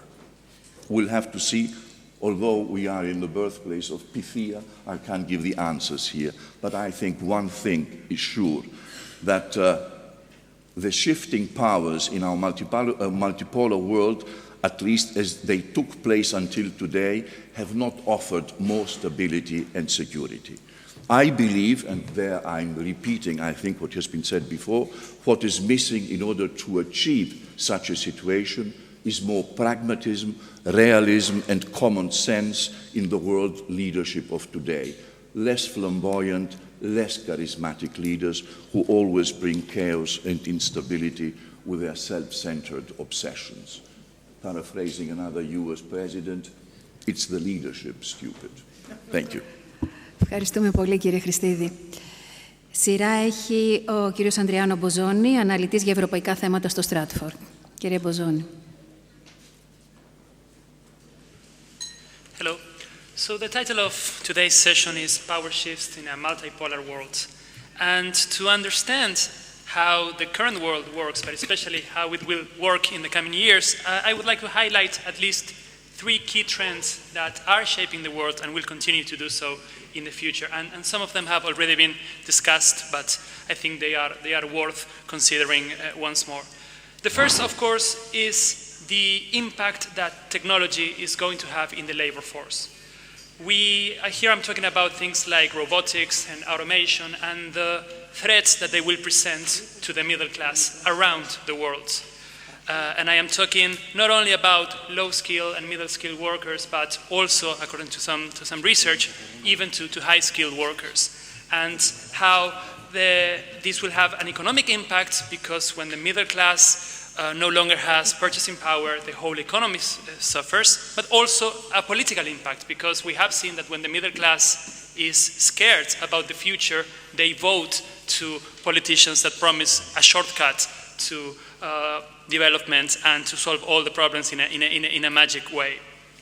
The second trend that is shaping the world and will be particularly important in the future is demographic change. We know that across the board, life expectancy is rising, whereas at the same time, birth rates are also dropping. And this happens across the board. Of course, in some places like Europe, we have very, very low fertility rates, around 1.3 children per woman in a country like Greece or Germany, which means that there are not enough babies to have a permanent population. But even in Africa or in South Asia, they are dropping from a higher place, of course, but they are dropping across the world. So, according to some projections, by the middle of the century, there will be more people older than 60 years than people younger than 14 years, which means that countries, governments will have massive economic threats. They will have to deal with a pension system that will have to be redesigned. They will have to deal with fewer workers paying work-related taxes and contributing to the budget of their countries. And of course, this is connected to the previous trends, because in a context of fewer workers, companies and governments will push for technological advance, which at the same time will threaten some jobs. So this is a vicious circle. And of course, the third trend that we have to consider is that global trade is slowing down. The pace of growth of global trade is slowing down, especially if we compare it to the 1990s or even to the early 2000s. And this is connected to many factors. Of course, China is a big issue. China is more and more producing the goods it consumes and consuming the goods it produces. So China's impact in the world and in the growth of global trade is not what it used to be. But there are other issues as well. Of course, Tariffs can't go much lower. Transportation costs can't go much lower. But there's also a political component, and previous speakers have already discussed it. Around the world, hundreds and thousands of workers feel threatened by global trade, by free trade. And they are voting for politicians that are promising to protect them from global trade. And you may be asking, why am I mentioning this at a forum in Greece? Well, that's because in many ways, Europe is and will be at the epicenter of these trends. As I said before, Europe has some of the lowest fertility rates in the world. There's a growing number of Europeans who are against the free movement of people in particular, but also against the free movement of goods, capital and services, which is a very threatening thing for the European Union, because those are the very same principles upon which the European Union was created. And I have to be positive and say, of course, there are some solutions, there are some ways to address this. Education is one way. The introduction of technology in the workforce does not necessarily mean that all jobs will be disrupted. You can teach people, you can train people to control that technology and to work with that technology, but not every country, not every government will have the resources or even the desire to do that. Considering demographic change, of course, some countries will continue to attract immigrants to try to rejuvenate their labor force. To a certain extent, that's what Germany did last year. They imported 1 million young Syrian workers.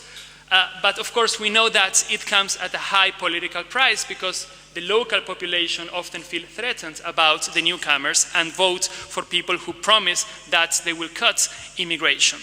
So everything that could be said has a downside. And as Ambassador Christidis said before me, 2017 is the year that in Europe we will see many of these trends at play. Because Germany is holding a general election, but it's not Germany that I am particularly worried about. France, the second largest economy in Europe, will hold an election, and if opinion polls are to be trusted, the French presidential system, which was designed to be very stable and to prevent extremists from taking over, will work its magic once again. And even if the National Front gets 40–45% of the votes, the moderates should remain in power. But that means that at least 4 out of 10, or maybe 5 out of 10 French voters are willing to support a party that is openly saying we should leave the Eurozone. And after France, of course, comes Italy. Italy is going to hold an election maybe later this year, maybe early next year. And if you take a look at the polls, 2 of the 3 largest political parties in Europe, in Italy, are proposing a referendum on Eurozone membership.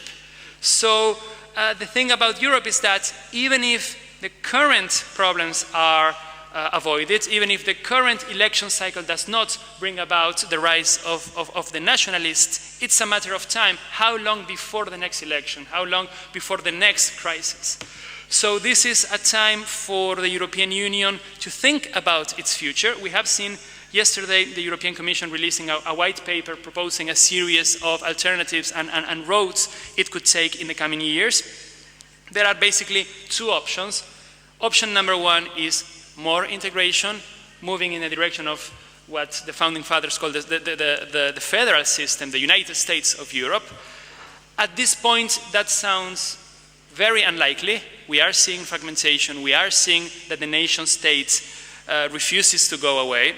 And the process of European integration has reached a point where the next step in the process would involve a massive transfer of national sovereignty to unelected institutions in Brussels, and things like the creation of a system to distribute wealth from the north of Europe to the south, or systems to create a system to share risk in the banking sector or to share risk in issuing debt, for instance, are very sensitive, and it's not a given that all the member states will accept to do it.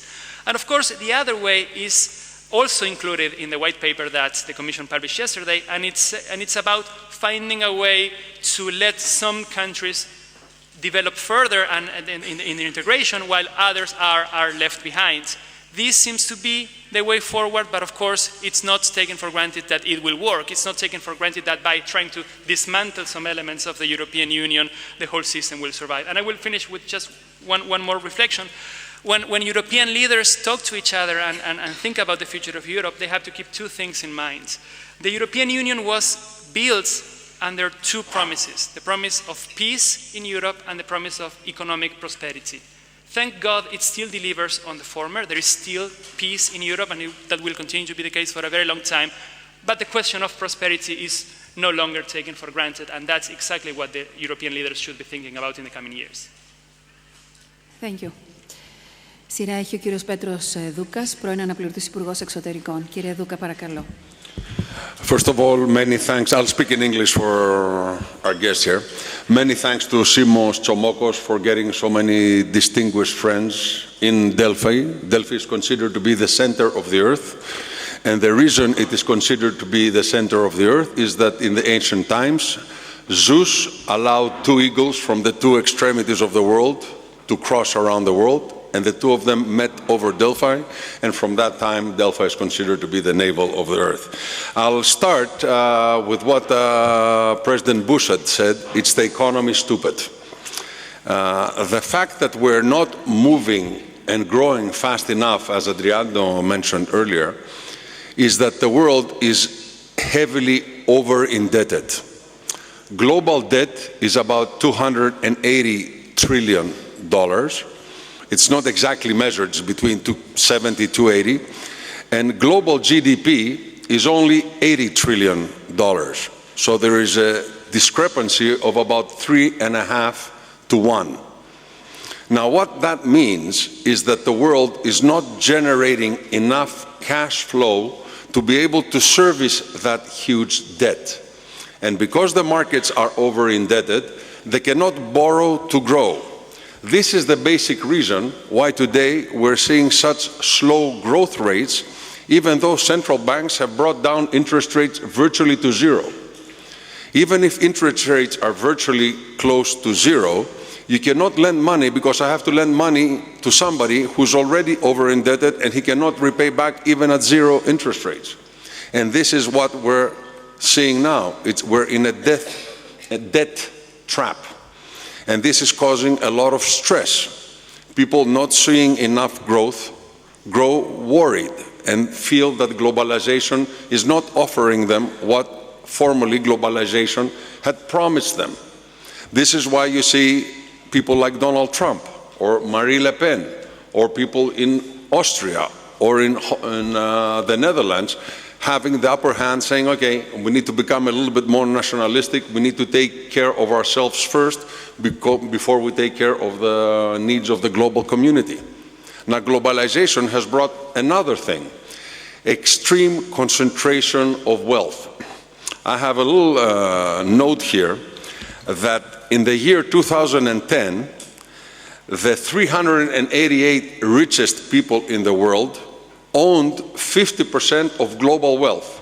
All the money that the 7.7 billion inhabitants of this earth owed, 50% of that was owned by 388 people. That concentration narrowed further in 2011 with 177 people owning half of the world's wealth. In 2012, instead of 177, we went down to 159. Let's call them individuals or families. In 2013, only 92 people owned half of the world's wealth. In 2014, 80. In 2015, 62 people owned half of the world's debt. And in 2016, about 48. So there's a tremendous concentration of wealth, and that creates by itself a lot of stress. And the stress is exhibited sometimes in terrorism, sometimes in people voting for extreme parties that talk well and think that there's some way out of that. The second major trend is that the center of gravity is moving from the west to the east. And when I say east, we're talking about India, China, Australia, Korea, Thailand, Vietnam, and Indonesia, which is growing very fast and is going to be a major power very, very shortly. East has a number of advantages, one of which is the following: their spending is much less for social security than what it is in the Western countries, something that Adriano alluded to earlier. So in Greece, for example, we have about 60 billion euros of tax revenues. Of the 60 billion, 18 goes just to subsidize the social security system. That's about 6 times more, 600% more than what the average Eastern Asia country is paying. So when there is so much need for social security payments, there's not much money left to spend on growth, on research, on development, or lower taxes and what have you.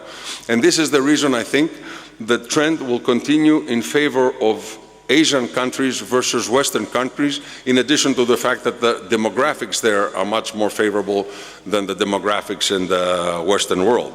Now, the Western world has a couple of advantages: much more stability in terms of politics. The democracies have been functioning for many, many years now.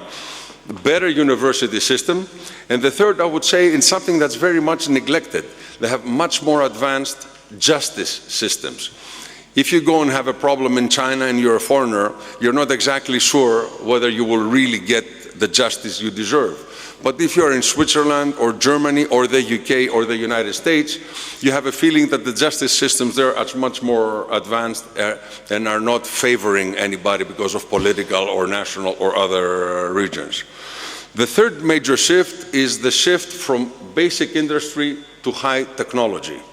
Those who command high technology are going to be the ones that are leaders. When I was young, it was General Motors and General Electric and DuPont. These were the big companies one would love to work with, or a bank.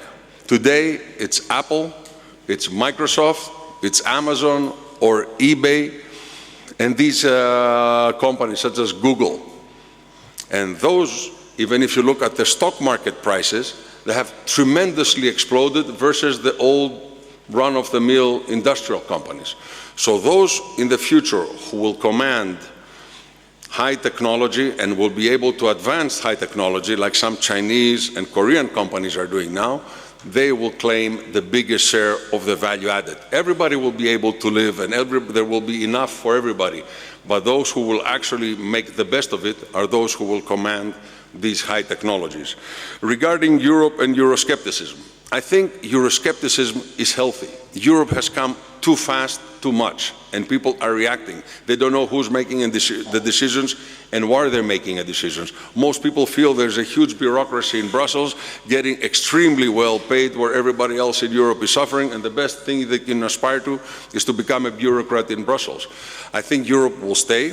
Even 2017, even if we have some upsets in some elections, there won't be a threat to Europe. It's here to stay, but it needs to reconsider some of the things and how fast it has been moving. It has been moving very fast, and people cannot take such speed. But overall, it has been an excellent experiment. I think it has been very, very favorable to the average European. It just needs to sit down and correct its mistakes before it moves to the more federalist level. So basically, I'm very optimistic. I think there are tough problems ahead, but there is enough human brain around to be able to solve these problems. And even though we will face another 2, 3, 4 years of tough times, the future will, in the end, look much, much brighter. Thank you, Penelope. Ακριβώς την ώρα σας, κύριε Δούκα, ακριβώς. Σειρά έχει ο κύριος Σόλιο Ζέλ, καθηγητής Διεθνών Σχέσεων στο Πανεπιστήμιο Καντήρ Χάς στην Τουρκία.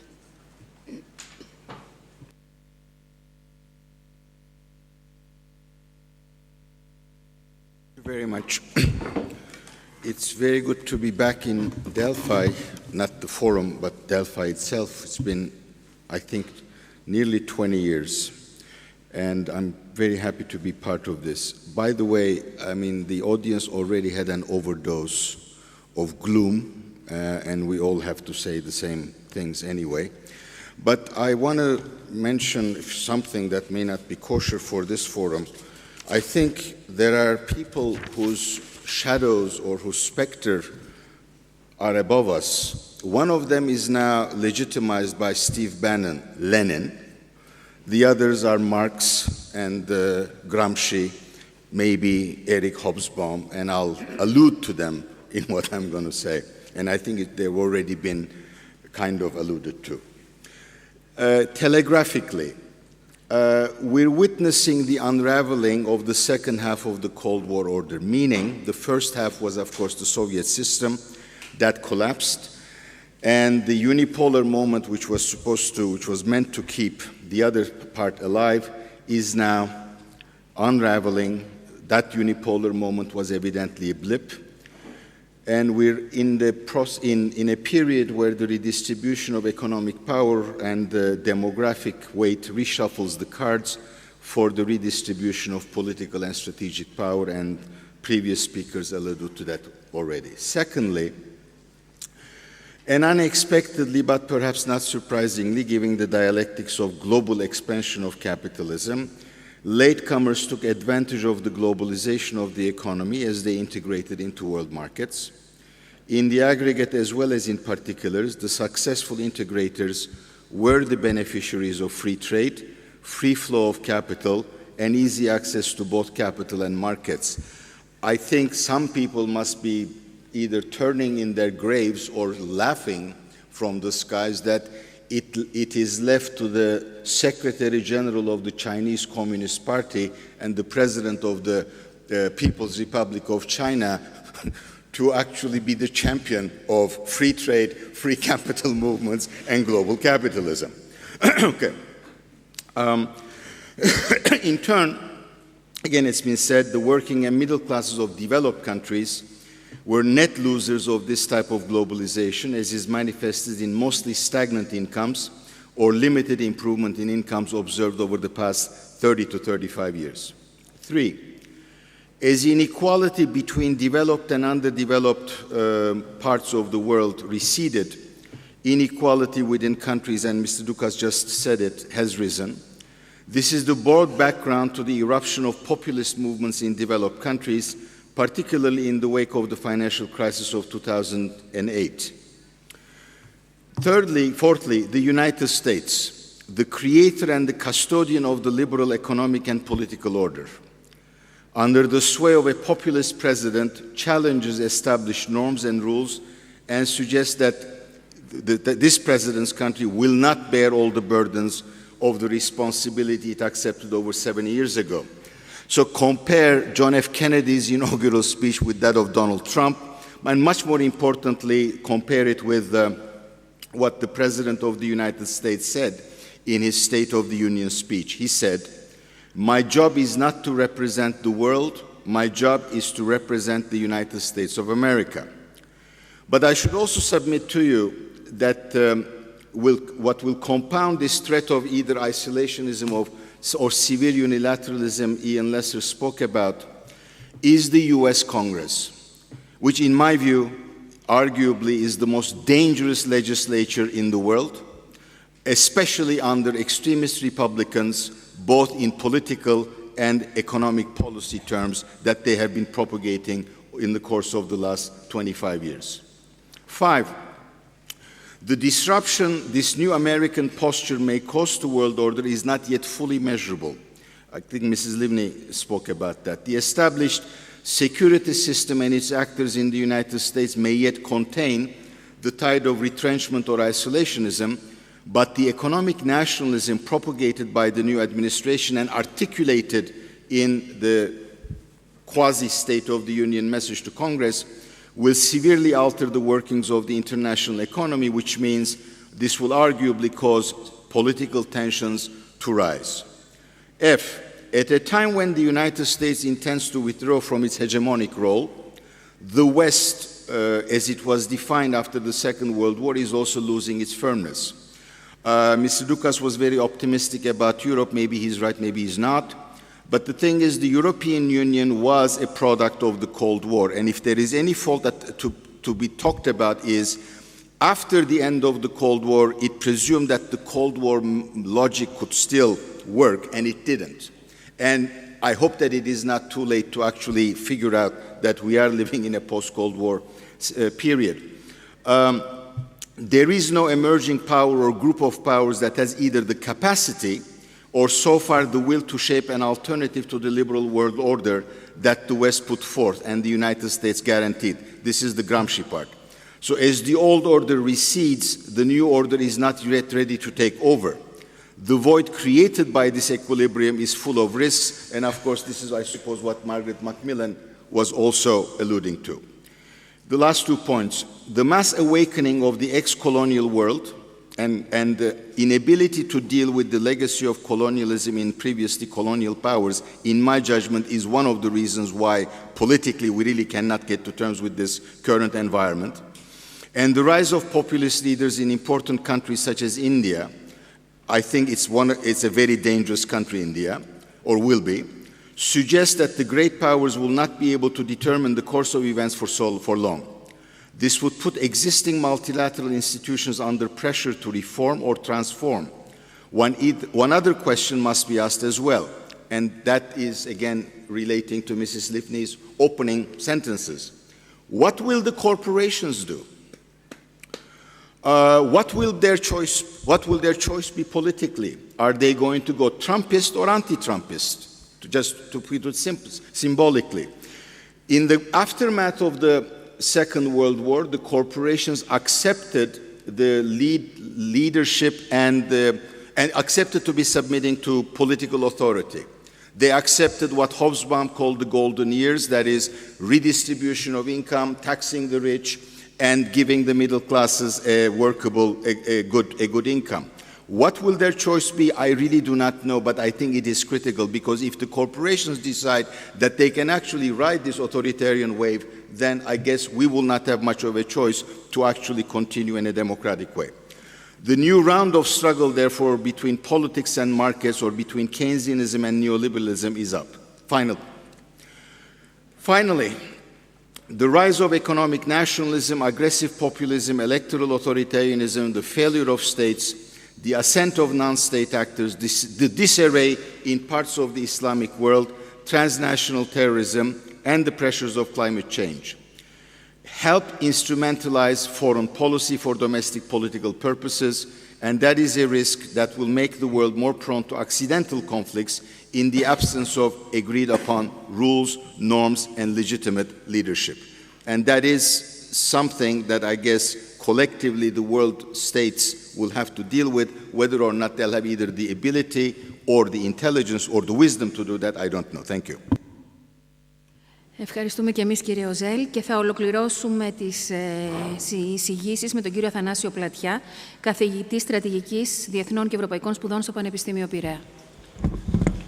Ευχαριστώ πολύ. Θα μιλήσω και εγώ στα αγγλικά όπως οι προηγούμενοι. So the best place to make predictions, I think, is Delphi.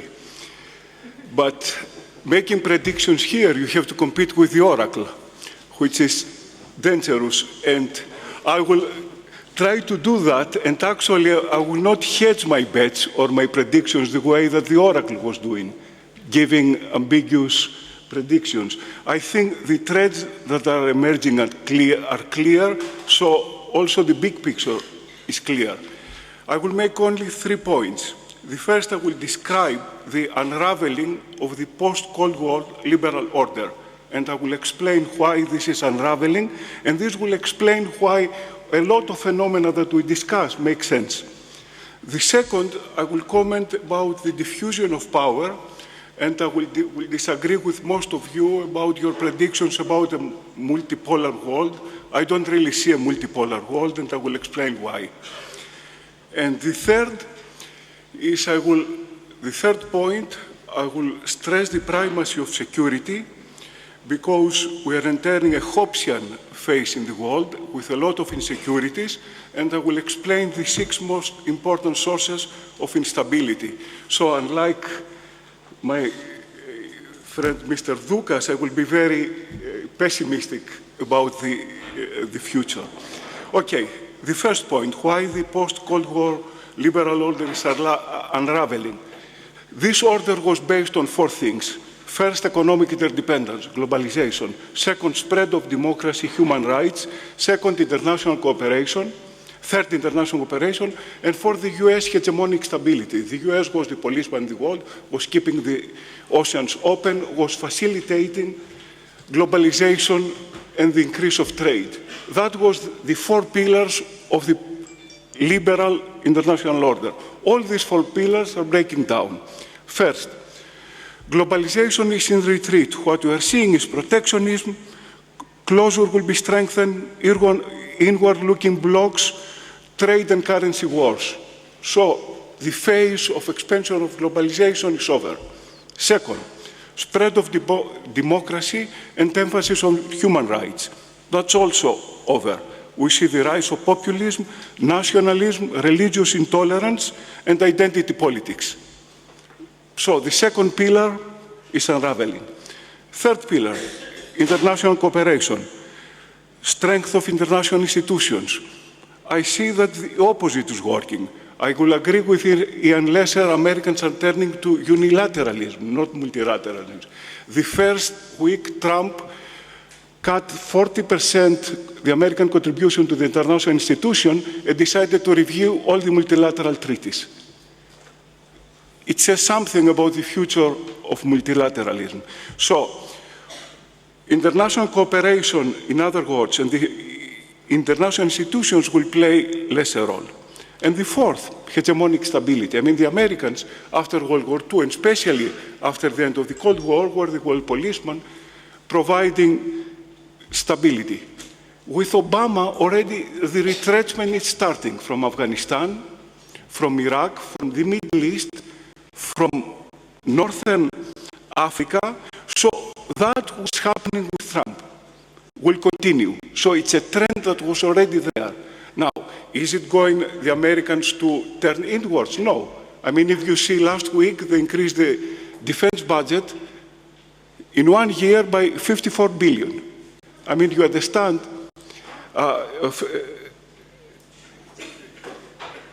that when you make so much investment on defense, you are not going to retreat. You're only going to intervene selectively.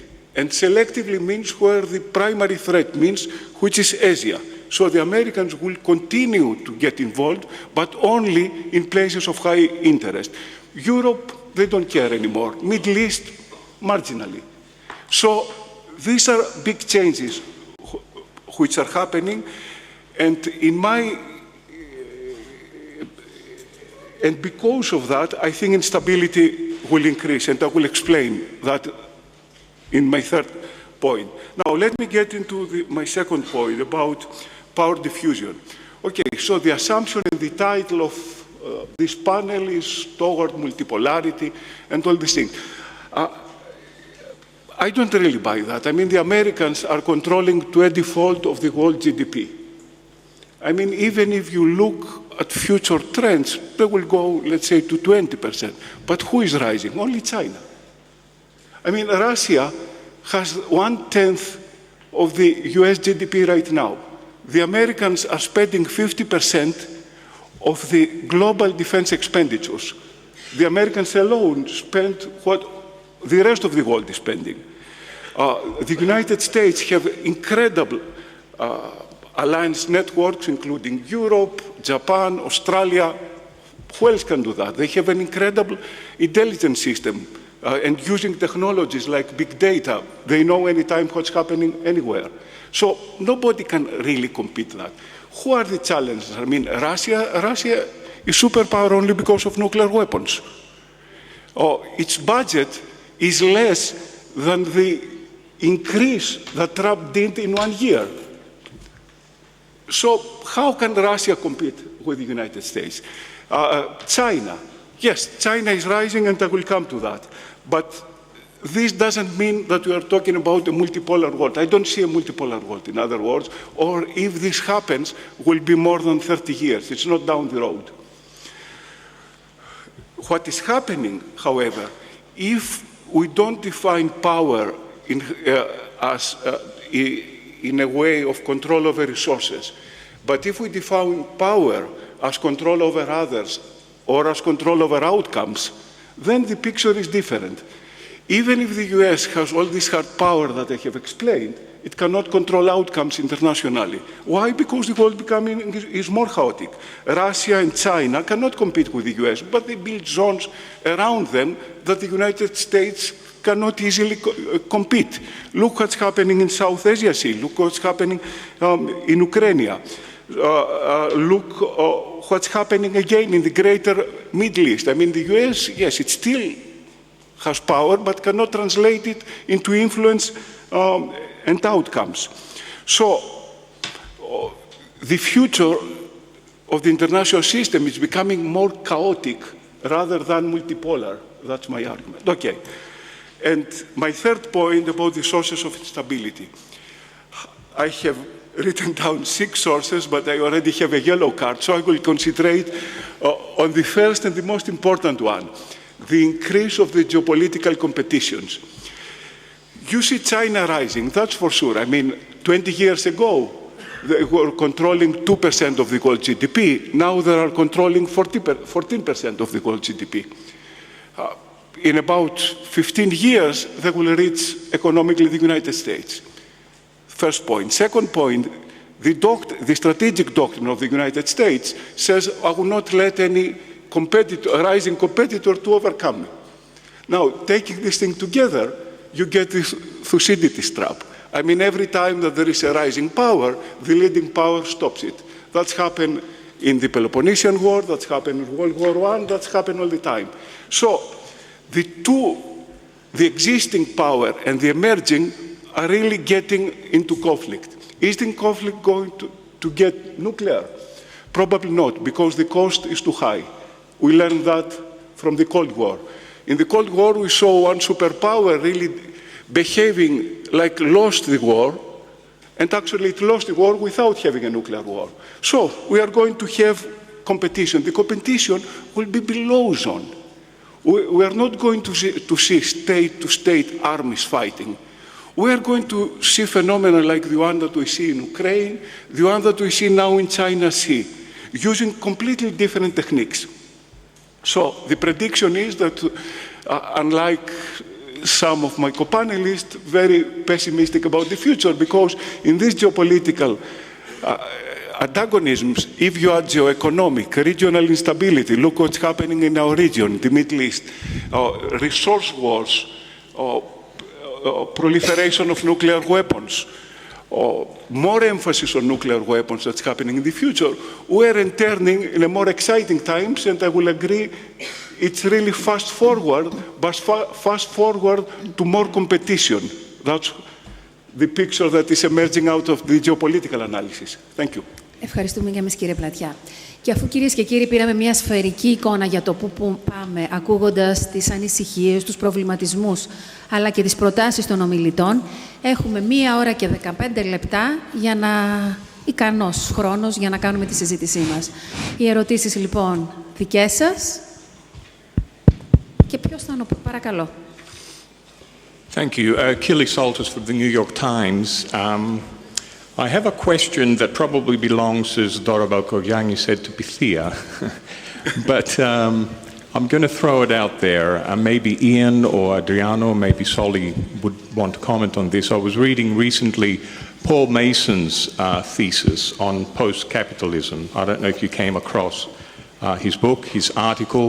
I mean, it was interesting that he started his thesis by talking about what is happening here in Greece in terms of the sharing economy and how the crisis is changing the labor market. And basically the thesis, as you know, is that we are probably at a historical juncture of moving from, as it was 500 years ago, moving from feudalism to capitalism, and now we're moving from capitalism to post-capitalism in 100 years, God knows how many years from now. I don't particularly like the term post-capitalism, but that's what he says. Do you have any comments on that? Who is the main actor in that? I mean, it's not the landowner. Is it the corporation? And how is the corporation and government going to coexist or forge this new economic system after this unleashing of deregulation from Thatcher and Reagan? That's a great question, thank you. So I wouldn't go as far as to call it post-capitalism, but it's clear that the hyper-globalized nation states that we have seen in the 1990s and in the early 2000s may have peaked. I'm not saying that from now on it's going to decline, but we may no longer see an hyper-globalized nation state as we have seen. And it's interesting also in the case of the European Union, which was created with the goal of progressively overcoming the nation states, and we see that the nation state simply refuses to go away.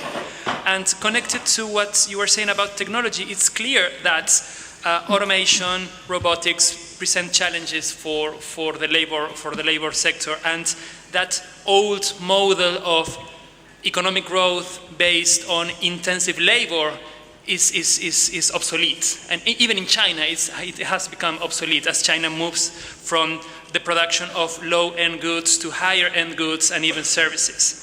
And we have a clear example that we have seen over the past decade and a half. First, there were taxi drivers.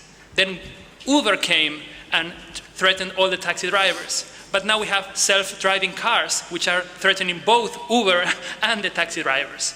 So, as I said before, education may be a way to deal with this. The states will have to have a role in adapting the education system to the new economy, so that workers are not left behind or left aside and can integrate in the new economy. But of course, as I said during my presentation, the middle class will come under threat.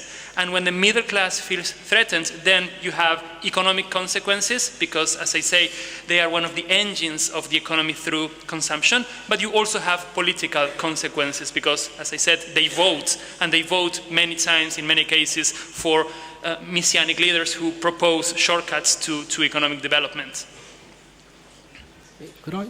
Κυρία Μπακογιάννη, θέλετε κάποιος άλλος θέλει να απαντήσει?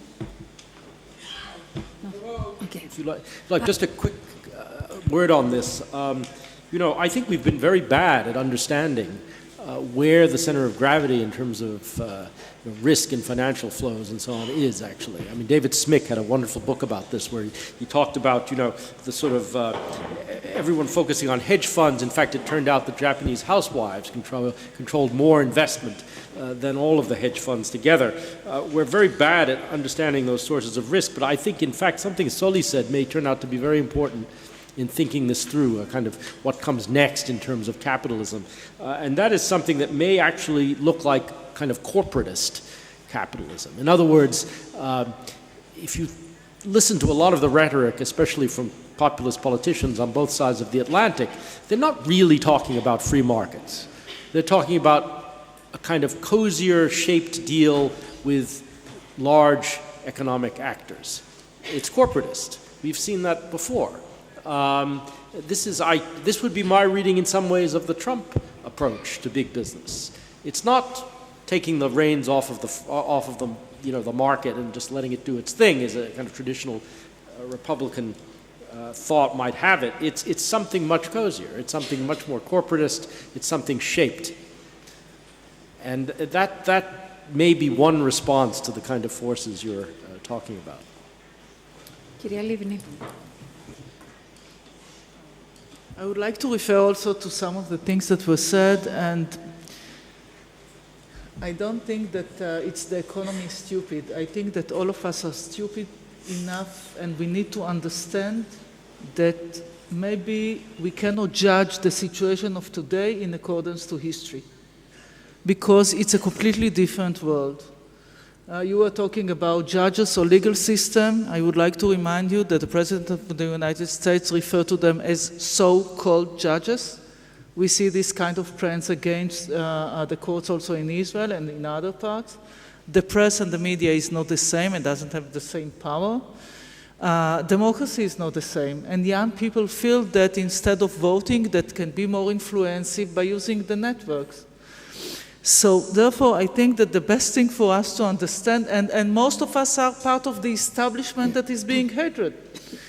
So we need to understand that it's a world that is changing, and you referred to Russia and its economy, and how can Russia become more influential? Because there is no vacuum in the world. And when the United States withdraw from the Middle East, Russia is there with its economy, or with its problems in its economy, but yet it's getting more and more influential in the region. And therefore, I believe that since we were talking about identity and economic stuff, Maybe it's a combination of both, but we cannot just take just one, as I would not take just the identity part. Because when we are talking about the United States, I think that I can be optimistic or pessimistic if I would know what makes America great again, according to Trump. Because if we are talking about identity, and I know that the explanation is that the people in America voted because of economy stuff, because they felt that the young generation is earning less than them. But talking about Brexit, young people in Britain voted for staying in the EU and not for leaving. So I truly don't understand it anymore. But when it comes to identity, and this is something that I want also to share, it is about and being great again in also being the leader of the free world. It's not just about having a good economy. It's not just about earning a living. It's about being part of leading the world. The identity is also about being strong. This is the meaning of being nationalist. It's not just being isolated, but being strong. And since there is no vacuum, we need to understand that we cannot just take one angle of the situation and say, okay, it's the economy. It's part of this, part of it, and I think that we have less and less understanding. This is the way I feel anyway, about these changes. Also because of technology and because of the changes of the fraction of the talking about the establishment, it is changing.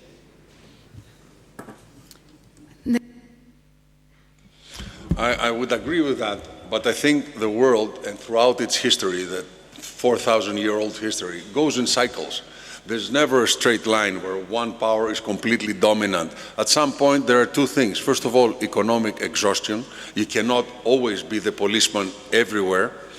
And the other thing is getting accustomed to things. People, even if they have a good time, as Aristotle said, at some point they get tired even of the good time and they want to try something different. For example, in Britain, they have it very good.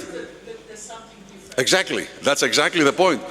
That's exactly the point. People will try for something different and it may end up being much worse than what they had before. And in Britain, they have the best of all worlds in Europe. I mean, they were in really good shape and somehow they decided that this good shape is not good enough. I need to try something else, and it was the working class.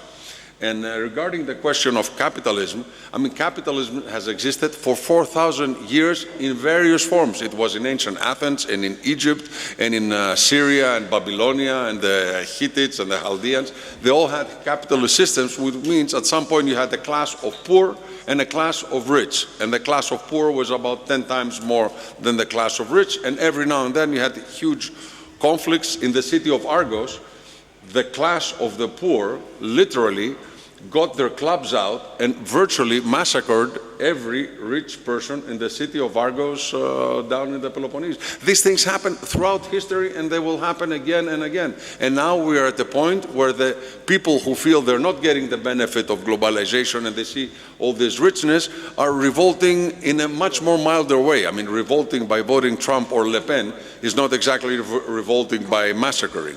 But I think it's a matter of cycles, and this cycle has more to run. I think it has about 3-4 years to run. And from there on, things will stabilize.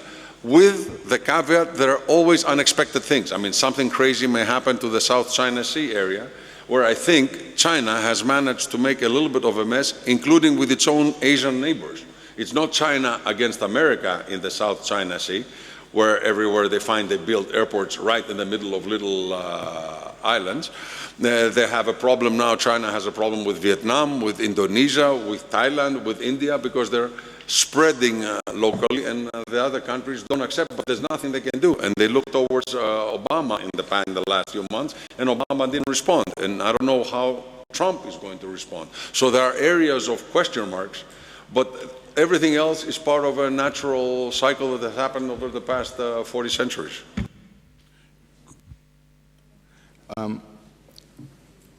First, I really doubt that we are so radically changed. There are still examples to be taken from the past, analytically anyway. First of all, what is unprecedented is peasantry as a social element, as a social class, is disappearing. Now, that is really, truly historically phenomenal. And we need to deal with urban areas and urban populations. Possibly, we don't know how to do that. We don't know how to reorganize urban areas and stuff. It's not. I'm sure there were a lot of debates whether or not women and children should no longer work for 16 hours in the 19th century. Maybe we should not work for 8 hours again anymore. Secondly, maybe there should be something called basic income, because you cannot provide jobs for everyone who is actually alive in any given sovereign territory.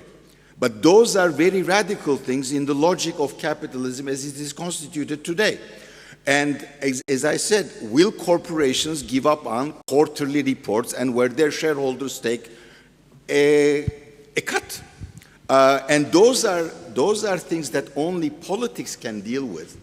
And in the last 30 years, politics has been too beholden to the interests of capital, which is why the specter of Marx is still with us.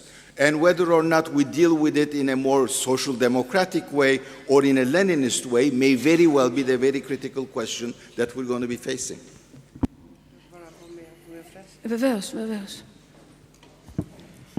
So I totally agree with you. At the end of the day, politics, the answer must be political, and only political. Because I hear a lot about post-capitalism, as you rightly mentioned, and I liked very much the example of Uber, which happens to be an issue in Greece now. My party is attacked because we mentioned that Uber exists. So we are not allowed to do that, even by our own people, who they don't understand that how is it possible that when you have the taxi drivers, you are allowed to speak about Uber. But the main problem is a problem of democracy at the end of the day. The delegitimization of democracy and the delegitimization of politics is, in my opinion, the main problem we face today. Because we started with all this, whoever is a politician is an enemy of the people to start with. If he is not an enemy of the people, he is corrupt. If he is not corrupt, he is stupid. And at the end of the day, he is a liar anyway. But that means that the people don't really trust the leadership. So without having a real leadership, you cannot control the capital and the capitalistic way. And if there is an answer, in my opinion, which is needed today, is the political answer to exactly this kind of gap which exists in the whole world, and it exists also in Europe. People cannot understand the example which Petros Doukas brought. They cannot understand how few people have half of the growth, the capital of the world. They don't understand it, and they don't want to understand it. And the answer to that can only be political.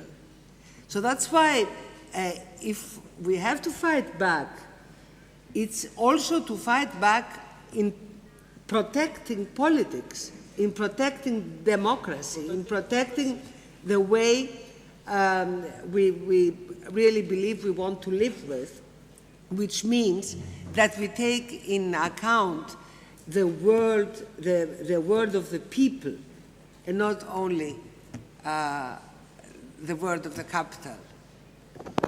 Ξέρετε, κυρία Μπακογιάννη, όμως, μπορεί να μην αντιλαμβάνονται οι πολίτες της Δύσης πώς γίνεται και ο πλούτος συγκεντρώνεται όλο και στα χέρια λιγότερων.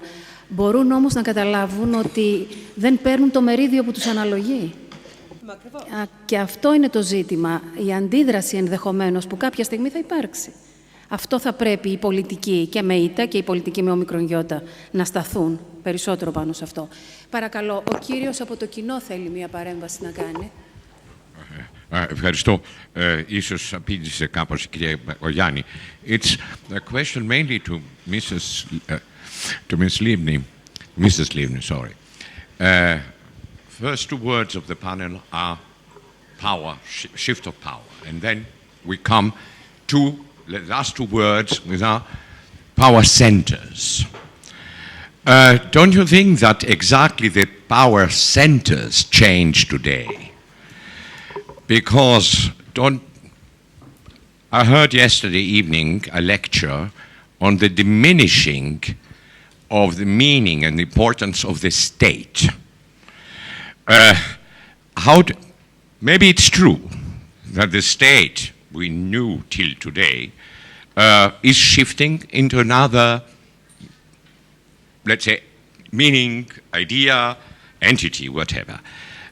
Do you think, what's the role of a politician today in a state, you see, where the power, the central power of the state is diminishing and shifting into something else? I was not clear, probably. The question was clear. I'm not sure that the answer would be as clear as that. Yes, there is less. I would not say that there is less important to states, but as I said at the beginning of this session, that we have, when we are talking about multipolar world, it's not just different states, but different powers, and some of them are cooperation, as was said also before about holding the world, and unfortunately in our region, and this affects also Europe and the world, also organizations, terrorist organizations that are abusing or exploiting the weakness of some of the leadership and the states in order to, and are using the territory, but for them borders don't count. So for them it's not about states, it's not the kind of conflicts that we have in our region, it's not between states anymore, but it's between states, organizations, or the abusing world, and for them what they're trying to do is to change also the nature of the societies more than to change just the establishment or the leadership. Because usually what we used to see as in revolution is changing leadership or changing systems, but now it's about changing something that is not connected directly to the fact that it's about states, but those who are worried about it are the leaders and the state. And this is something that we need to take in consideration. Now, talking about democracies, and I would like to add to what Dora Bakoyannis just said, it's a time in which even democracies are being delegitimized because there is more and more support, and people are looking for strength or strong leaders on the expense of the democratic values. In a way, I used to joke and say that in Israel, people would like to live in a democracy American style with Putin as the president. They are looking for strong leaders that would not take, a democracy very seriously, I would say. And this is something that we need to act together in order to define that democracy is not just system of election. It's a matter of values. And we need to have a better understanding altogether, what does it mean? And I wanted in the past also to have a kind of universal of the international system was the state. Now the state is under attack, both from above and from below. Below because it cannot meet expectations, it cannot deliver growth, it cannot deliver jobs, it cannot deliver security. And from the pressures of the international systems that are described. So the state now increasingly has competitors, which is a new phenomenon, but not so new. I mean, if you look 100 years or 150 years before Westphalia, Europe around 1500, look what was competing. Big nation states were emerging, France, Spain, England. At the same time, you had the Holy Roman Empire. Then you had the Pope competing for power. Then you had city-states. Then you had the Hanseatic leads. So different units, or you have prominent individuals, bankers that were financing wars, like the Medici. So it was a complete diffusion of power. Before one organizational form, the state, emerging as a winner. And the international system was organized because of the state. Now this thing is dying. And that's precisely what I explained in the diffusion of power. If you look at the international system, for example, only in terms of hard power, yes, you see only unipolarity. But if you look about this power diffusion, you see a completely different system. And that's probably the most important thing which is happening. The states, after so many centuries of centrality, is diminishing its value. I would like to add one more sentence because we are talking about these Islamist groups. In a bizarre situation, ISIS, the name, is based on saying part of it, one of the S is state. It's not a state, but is using as part of the name the word state, but it's not related to a territory. And this is a completely different concept, unfortunately, but this is a completely different concept. Παρακαλώ. Feudalism failed many years past because the wealth was concentrated in some landowners' hands and who had servants, etc. And eventually feudalism failed. Capitalism failed because in the end the apparatchiks owned basically all the wealth of the countries that had the communist system, and that system and all this control of the wealth in the hands of the few is really creating all these problems that we see in the world: immigration, the election of Trump, Chrysia in Greece, etc., is creating all these social problems that somehow we need to face. And if capitalism is failing, and it's going to eventually maybe bring the same scene as in Argos, as the Deputy Foreign Minister mentioned, people will come out with guns to really seek some justice in the social system. In the United States, we see that the Koch brothers spent $100 million to basically elect people locally and nationally that will service their business and their interests, etc., etc., etc.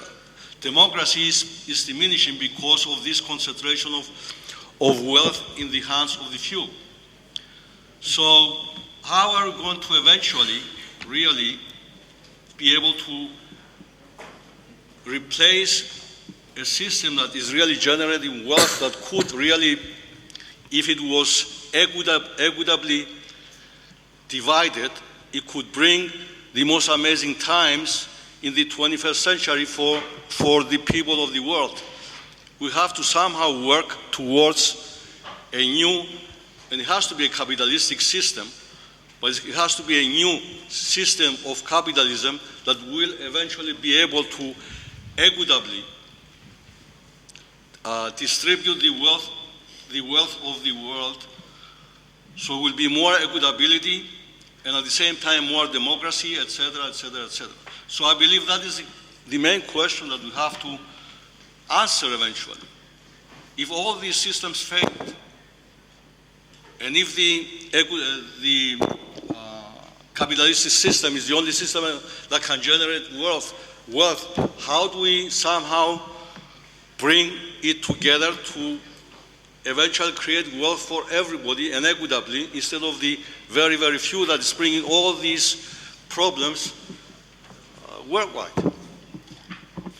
Well, let me just give a short answer. There are not only bad news around. There are some radical changes taking place. For example, transparency question, tax havens, agreements which have been signed in the last years in the European Union, which do not allow anymore practices of the past. You have for the first time Alibaba paying an astronomical sum because what he was selling was not according to the American laws. So there is an answer, and this answer can only be a political one. When companies have to agree or have to apply with the laws. Of course, it's a problem, but there have been also some positive signs around, which means that the democracies are reacting towards what's happening in the financial world. Is it soon enough? Is it enough anyway? I don't know. It will probably need much more drastic measures. But I think that the societies and the governments, one way or another, are reacting. And I hope they will react more in the future. Well, I mean, if I may, just, with due respect to the question, I think, in my view here, the economics is, in fact, not the problem. Politics here, I think, forgive the metaphor, trumps economics, because if you look at what is driving a lot of the things that we've been discussing that we all seem very disturbed about, in fact, it's not at base about declining prosperity or any of those things. It's about, I think, a perception of anxiety, which is much more cultural and political than it is economic, actually. Otherwise, migration wouldn't be such a strangely explosive issue on both sides of the Atlantic. I think in some way, unfortunately, Samuel Huntington was right. But maybe not in exactly the way he intended. It's not a clash of civilizations. It's a kind of problem of cultural anxiety, civilizational anxiety at the retail level, at the level of individuals, that is driving a lot of this very destabilizing politics that we're seeing. So I think, frankly, to me, it's about politics rather than economics. But then I'm not an economist, so maybe I would think that. But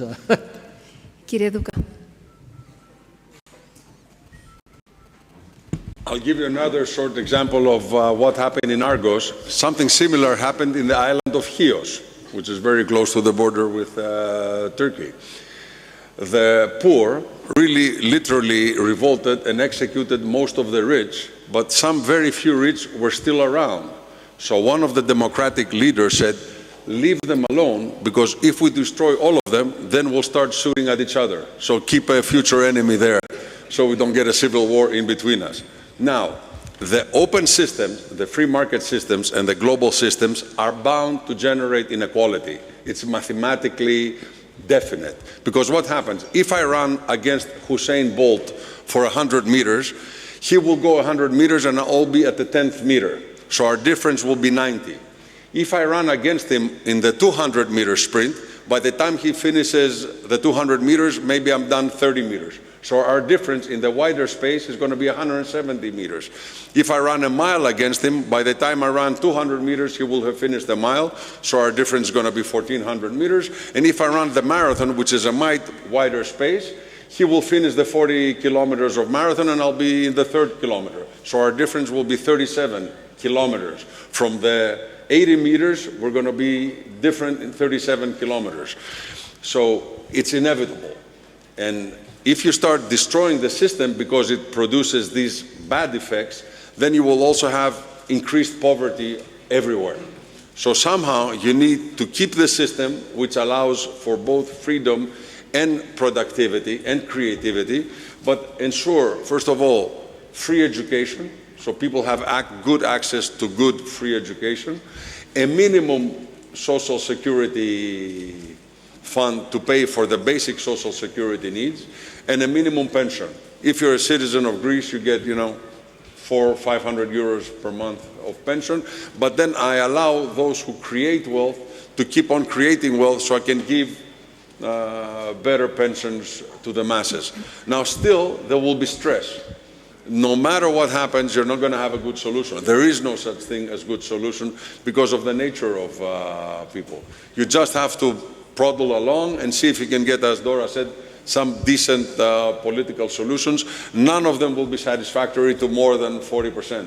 60% will be dissatisfied, but they won't be united 60%. There'll be clusters of 5 and 10 percenters. So you just have to plod along. There's no easy solution, and certainly a more socialistic system is not going to be an easy solution because it will reduce the overall level of wealth for all the population.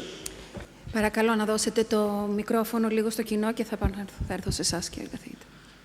Θέλατε κάτι επάνω σε αυτό που στη συνέχεια? Ναι. Ναι. Εγώ πήγα I went to the United States in 1964. That was the roaring 60s and 70s in the United States. And why was that? In 1929, we had the Great Depression because 1% of the population owned 24.5% of the wealth. In 2008, it was the Great Recession because 1% of the population owned again 24.5%.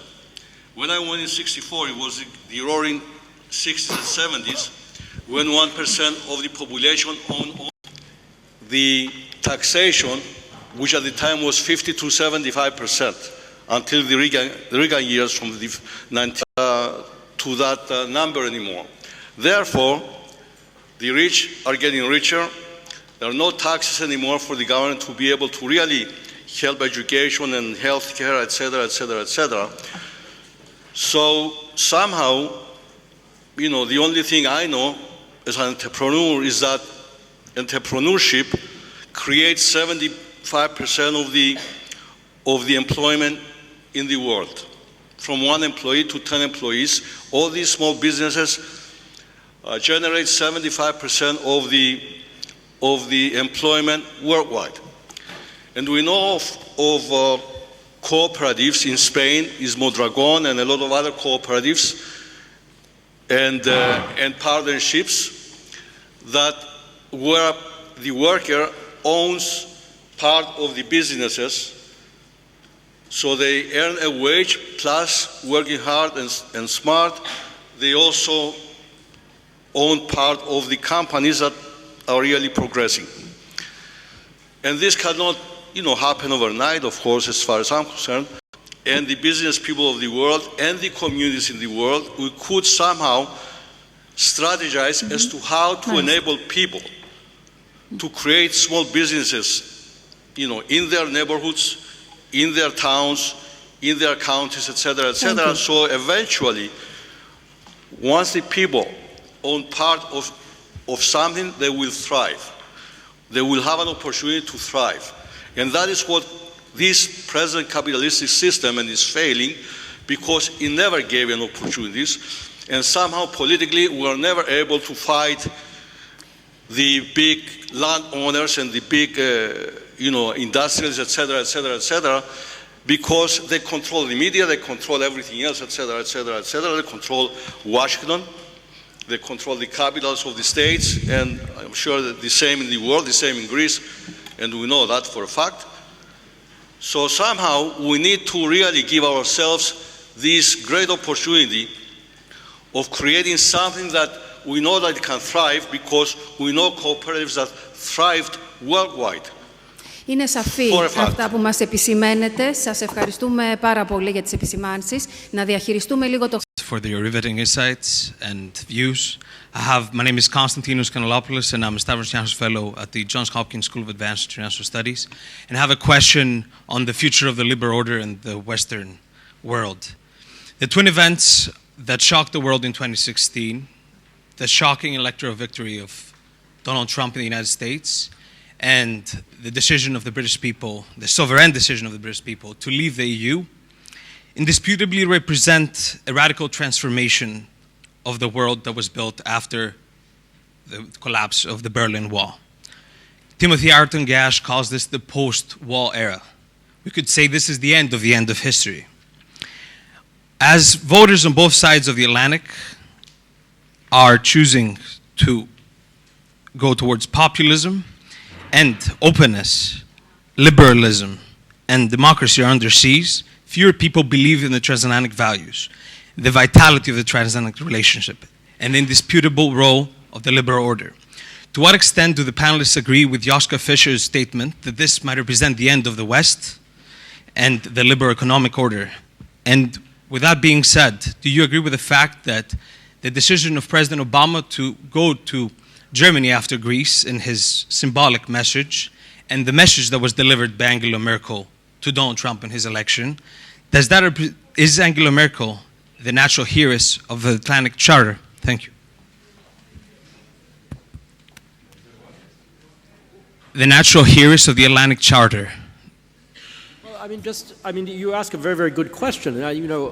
I come from an organization that works on transatlantic relations, so we think about this problem a lot. I think part of the problem, frankly, is simply the vocabulary of on left, on right, and certainly for most people, average people who are not part of the sort of policy elite, they don't know what you're talking about. So this is part of the problem. I mean, it has been an elite discourse in a very stable setting, as we've been talking about, which is now broken down. I think part of the problem is that it does need champions. Transatlantic relations need champions. Europe, the European project, if you like, all of these things need champions, but the charismatics are all on the margins. And if you listen to what the president of the commission said the other day, it was very sensible and all the rest of it, but it was hardly inspiring.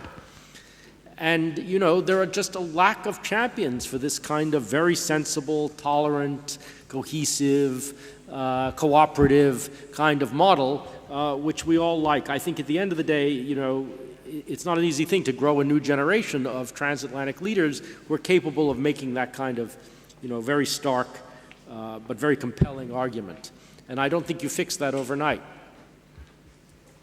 Mind you, I mean, the two things that you mentioned, in a sense, are accidents. They were very close-run things.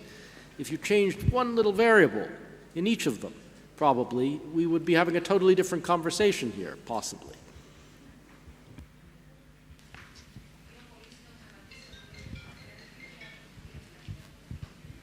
Thank you, madam. Thank you, madam. I would like to touch upon the North Atlantic Alliance a bit, because I have the impression that one of the factors contributing to the confusion we are facing today is also the fact that this NATO alliance for decades now looks for finding its new raison d'etre, its new mission. And we have great difficulties in that. And I just read very recently an article by George Friedman who says that the alliance has become an alliance of habit. It no longer has a clear purpose, and when some members, like the USA, for instance, become involved in wars, the participation is elective. It can be broad in, if you want, in numbers or in words, but it is militarily insignificant. So how far away are we from President Trump's remark that NATO is obsolete? I don't know the answer. Well, that's a provocative question, and I'm tempted to answer. Of course it's obsolete, because there is no geopolitical threat like it used to be. So NATO, all these years, tried to find a different way, becoming from a military alliance to a political institution, really facilitating former red countries to become blue. So it makes perfect sense. So the obsolete of NATO, obsolescence was already there. But returning to that question, the end of liberal order, it's not only because of populism, it's because of globalization, it's because of all of the retreat of international institutions. So what you say, it's only a part of the picture. So I agree with you, but it's more complicated. There are four trends converging, not just one, populism.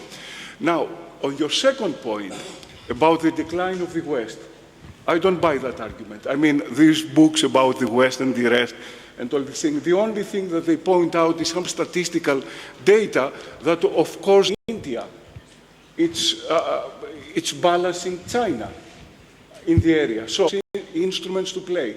And I mean, to go the argument a little further, is it really power what it matters, or how resilient are these powers? I talk about the emerging China. China is emerging, but also very fragile and very vulnerable. So if you look at one dimension, you get into wrong conclusions. By no way the West is over. Simply, it has competitors. I think that the West is not willing, or is not willing to not to invest, but to pay the price of keeping our own values. And this is what happened, and also the US and the people in the US need to understand that there's a price for being the leader of the free world. Now while we are talking, there's a massacre going on in Syria. I mean, when Daesh start cutting heads off and putting these pictures and nothing happened, the meaning was that the West is not willing to pay any price to be the leader or to keep these values. And this is something that we need to understand, and this relates also to NATO, to the relationship, to everything. Δύο πολύ σύντομες ερωτήσεις έχουμε χρόνο. Μία που οφείλουμε στο κοινό και έρχομαι σε εσάς για να ολοκληρώσουμε. Thank you very much. I'm Zotis Kopatsaris. I'm a student at Imperial College London. And 2 weeks ago, I'll be very short on this, but this is really spectacular. 2 weeks ago, I was in Dubai representing the Imperial College at the World Government Summit. A spectacular event with speakers like Christine Lagarde and so on, and Professor Stiglitz, Elon Musk. Everybody was talking about the exact same things this panel is addressing. And this is spectacular because you have two completely different countries being alarmed about Trumpism, being alarmed by economic protectionism, and so on. We had the chance there to deliver a presentation about what we think the future of government should be, together with other universities from Harvard, Stanford, and so on. And ultimately, we think it boils down to two things. Civil engagement, that's one big aspect that's actually failing currently, and efficiency of governance. And the question to the panel is, are current governments good enough? We have the exact same model of governance for the last 100 years. Everything else has literally changed. And the only thing that is resilient to change, that is not actually adapting to anything, is the current model of governance. And people are not happy about this. How do we make governments effective? And the second question is, would the universal pay system that we propose at Dubai, for example, enable more civil engagement? Would they make citizens engage more, especially the citizens that are left out of the equation of this whole system of automation and so on? So what do you think should be done to make governments fashionable again? What do you think should be done to engage citizens again? We think that's the two key aspects. Thank you very much. Mr. Rosell. Not directly to this, I want to comment on what Ms. Livni said, because it relates to something that I had in mind I wanted to say. When Henry Kissinger, both in his New World or the New Book and also the World Restored book, talks about an international system's the most important requisite for the international system to work is legitimacy. An international system doesn't have to be fair, but it's got to be legitimate. But precisely because it is the United States that broke whatever existed in the Middle East with this very ill-fated and ill-thought-of Iraq war, its inactivity or activity in Syria would not have really mattered, would not have really changed anything. And that those are precisely the things, going to Iraq and not doing anything in Syria, that broke down the very legitimacy of the order of which the United States was meant to be the custodian. We cannot repair that very easily. Secondly, we should not brag about the values thing, because we have had plenty of contradictions, which are natural in the international system, between the values we presumably uphold and no idea. It's like the domestic part of the equation, and that. But acknowledging it, in my judgment, is really the prerequisite for starting to repair it. Thank you. Ναι, κύριε Δούκα, μια απάντηση στον κύριο. I think in a democracy, you also have the freedom of high expectations. People are free to nag and to expect much more from the political system than is available. So you will never have satisfaction, as you never had satisfaction. I don't think there was any country in any time in history where people declared that they were satisfied with what they got. One possible solution would be, first of all, to give more power to regions and have regions have their own parliament and their own senate, and to assure that the political system cannot be the same for more, let's say, than 4 elections, 16 years. If you start having politicians being there for 16, 20, 25, 30, 40 years, as sometimes we have in Greece, then I think that's a recipe for failure. Refreshing the system as much as possible is one way out of it, but you will never get real satisfaction. It has never happened unless you have a dictator and people are happy to be alive and not to be killed by the dictator. So they are satisfied in that respect. Or watching everybody else suffering equally, that's also a source of satisfaction.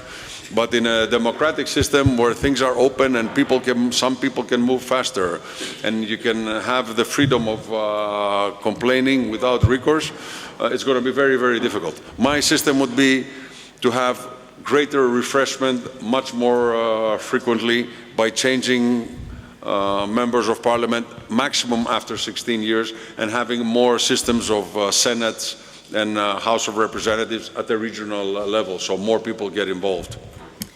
Και η τελευταία μας ερώτηση, παρακαλώ. I do not have a question. However, I would like to confront several of the statements that were made here. Normally, I'm the pessimist in the room. However, in this context, I'm not. There were statements here like disintegration of the state. State in most Western countries controls directly or indirectly something like 50% of the output produced in the country. Regulates everything up to the flushing of the toilets, as President Juncker mentioned, and so on. Do we really believe these statements that the state is disintegrating? Second, capitalism is collapsing. No system is eternal. In fact, economic historians place the origins of capitalism in the 16th century, not in the 4,000 years that you mentioned before. Anyway, I'm not an economic historian myself, however, most of them place it there. Crisis is something that is part of capitalist system. And in fact, if you see, let's say, all the evidence that is available, in the period after the World War II, crises are far milder than what they used to be in the past. As I mentioned before, systems are not eternal. However, if we had somebody from that time living together, they would not recognize the system. The adaptation and transformation of the system has been really enormous. End of labor. Exactly 205 years ago, Lord Byron gave his first speech in the House of Lords. And he defended the Luddites. We had exactly the same arguments as the ones that we have here. Machines are stealing our jobs. We have the destruction of our society, etc., etc. Did it happen in the next 200 years and so on? No. It is true that concentration of wealth, the evidence that provided by Petros Doukas was correct. Does this imply that we have an increase in global inequality?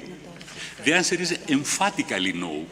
If we are looking at the distribution of income of all the citizens of the world, precisely because we had high growth rates in China, India, etc., etc., in several other countries, the world distribution of income nowadays is far more equal than it used to be 20 or 30 years ago. Stagnation of the middle class. This is something that is observed in very, very few countries. The evidence is extremely flimsy and completely false. Global inequality, as I mentioned before, it declines. It does increase within countries. Is it an eternal phenomenon? They used to say the same thing in the period of robber barons. However, we saw that there were several interventions there, and this thing was mitigated. Finally, all these things about migration. If you look at the history of humanity, it is a history of migrations. It is not a new phenomenon. It is not something that we can avoid anyhow. The only question is that it is happening too fast and somehow uncontrolled, although most migrations were uncontrolled.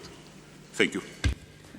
Shortly to your question about how we change, how we make people more involved, I believe that since people are voting, or less and less are voting because they feel that they can use the social networks to be more influential, and secondly, they vote for people just for being famous and participating in reality shows. So I think that we need to bridge now the gap between new technology and democracy. We can have people be more involved, we can be more transparent, we can have the governments being part of their life and them being more involved in the daily life. We have the technology to do so, but I think that we are thinking still in terms of coming one after in 4 years to vote, you know, in a piece of paper.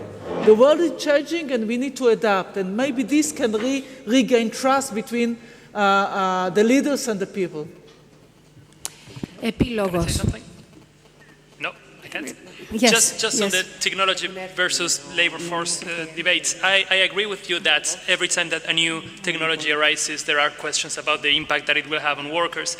I would just say that as I said before, of course, education remains the key to allow people to enter and to continue benefiting from the workforce. But the big difference this time around is demographic change. We've never had that before. Not even when Biden was speaking, British women were having 8 children. So what I'm trying to say here is that the new challenge will be fiscal. You will have fewer people paying taxes. Countries will have to redesign their pension systems. Countries will have to find a way to deal with this massive amount of people who... ...με όλοι καθώς πηγαίνουμε στην κάλπη. Σας ευχαριστώ θερμά όλους.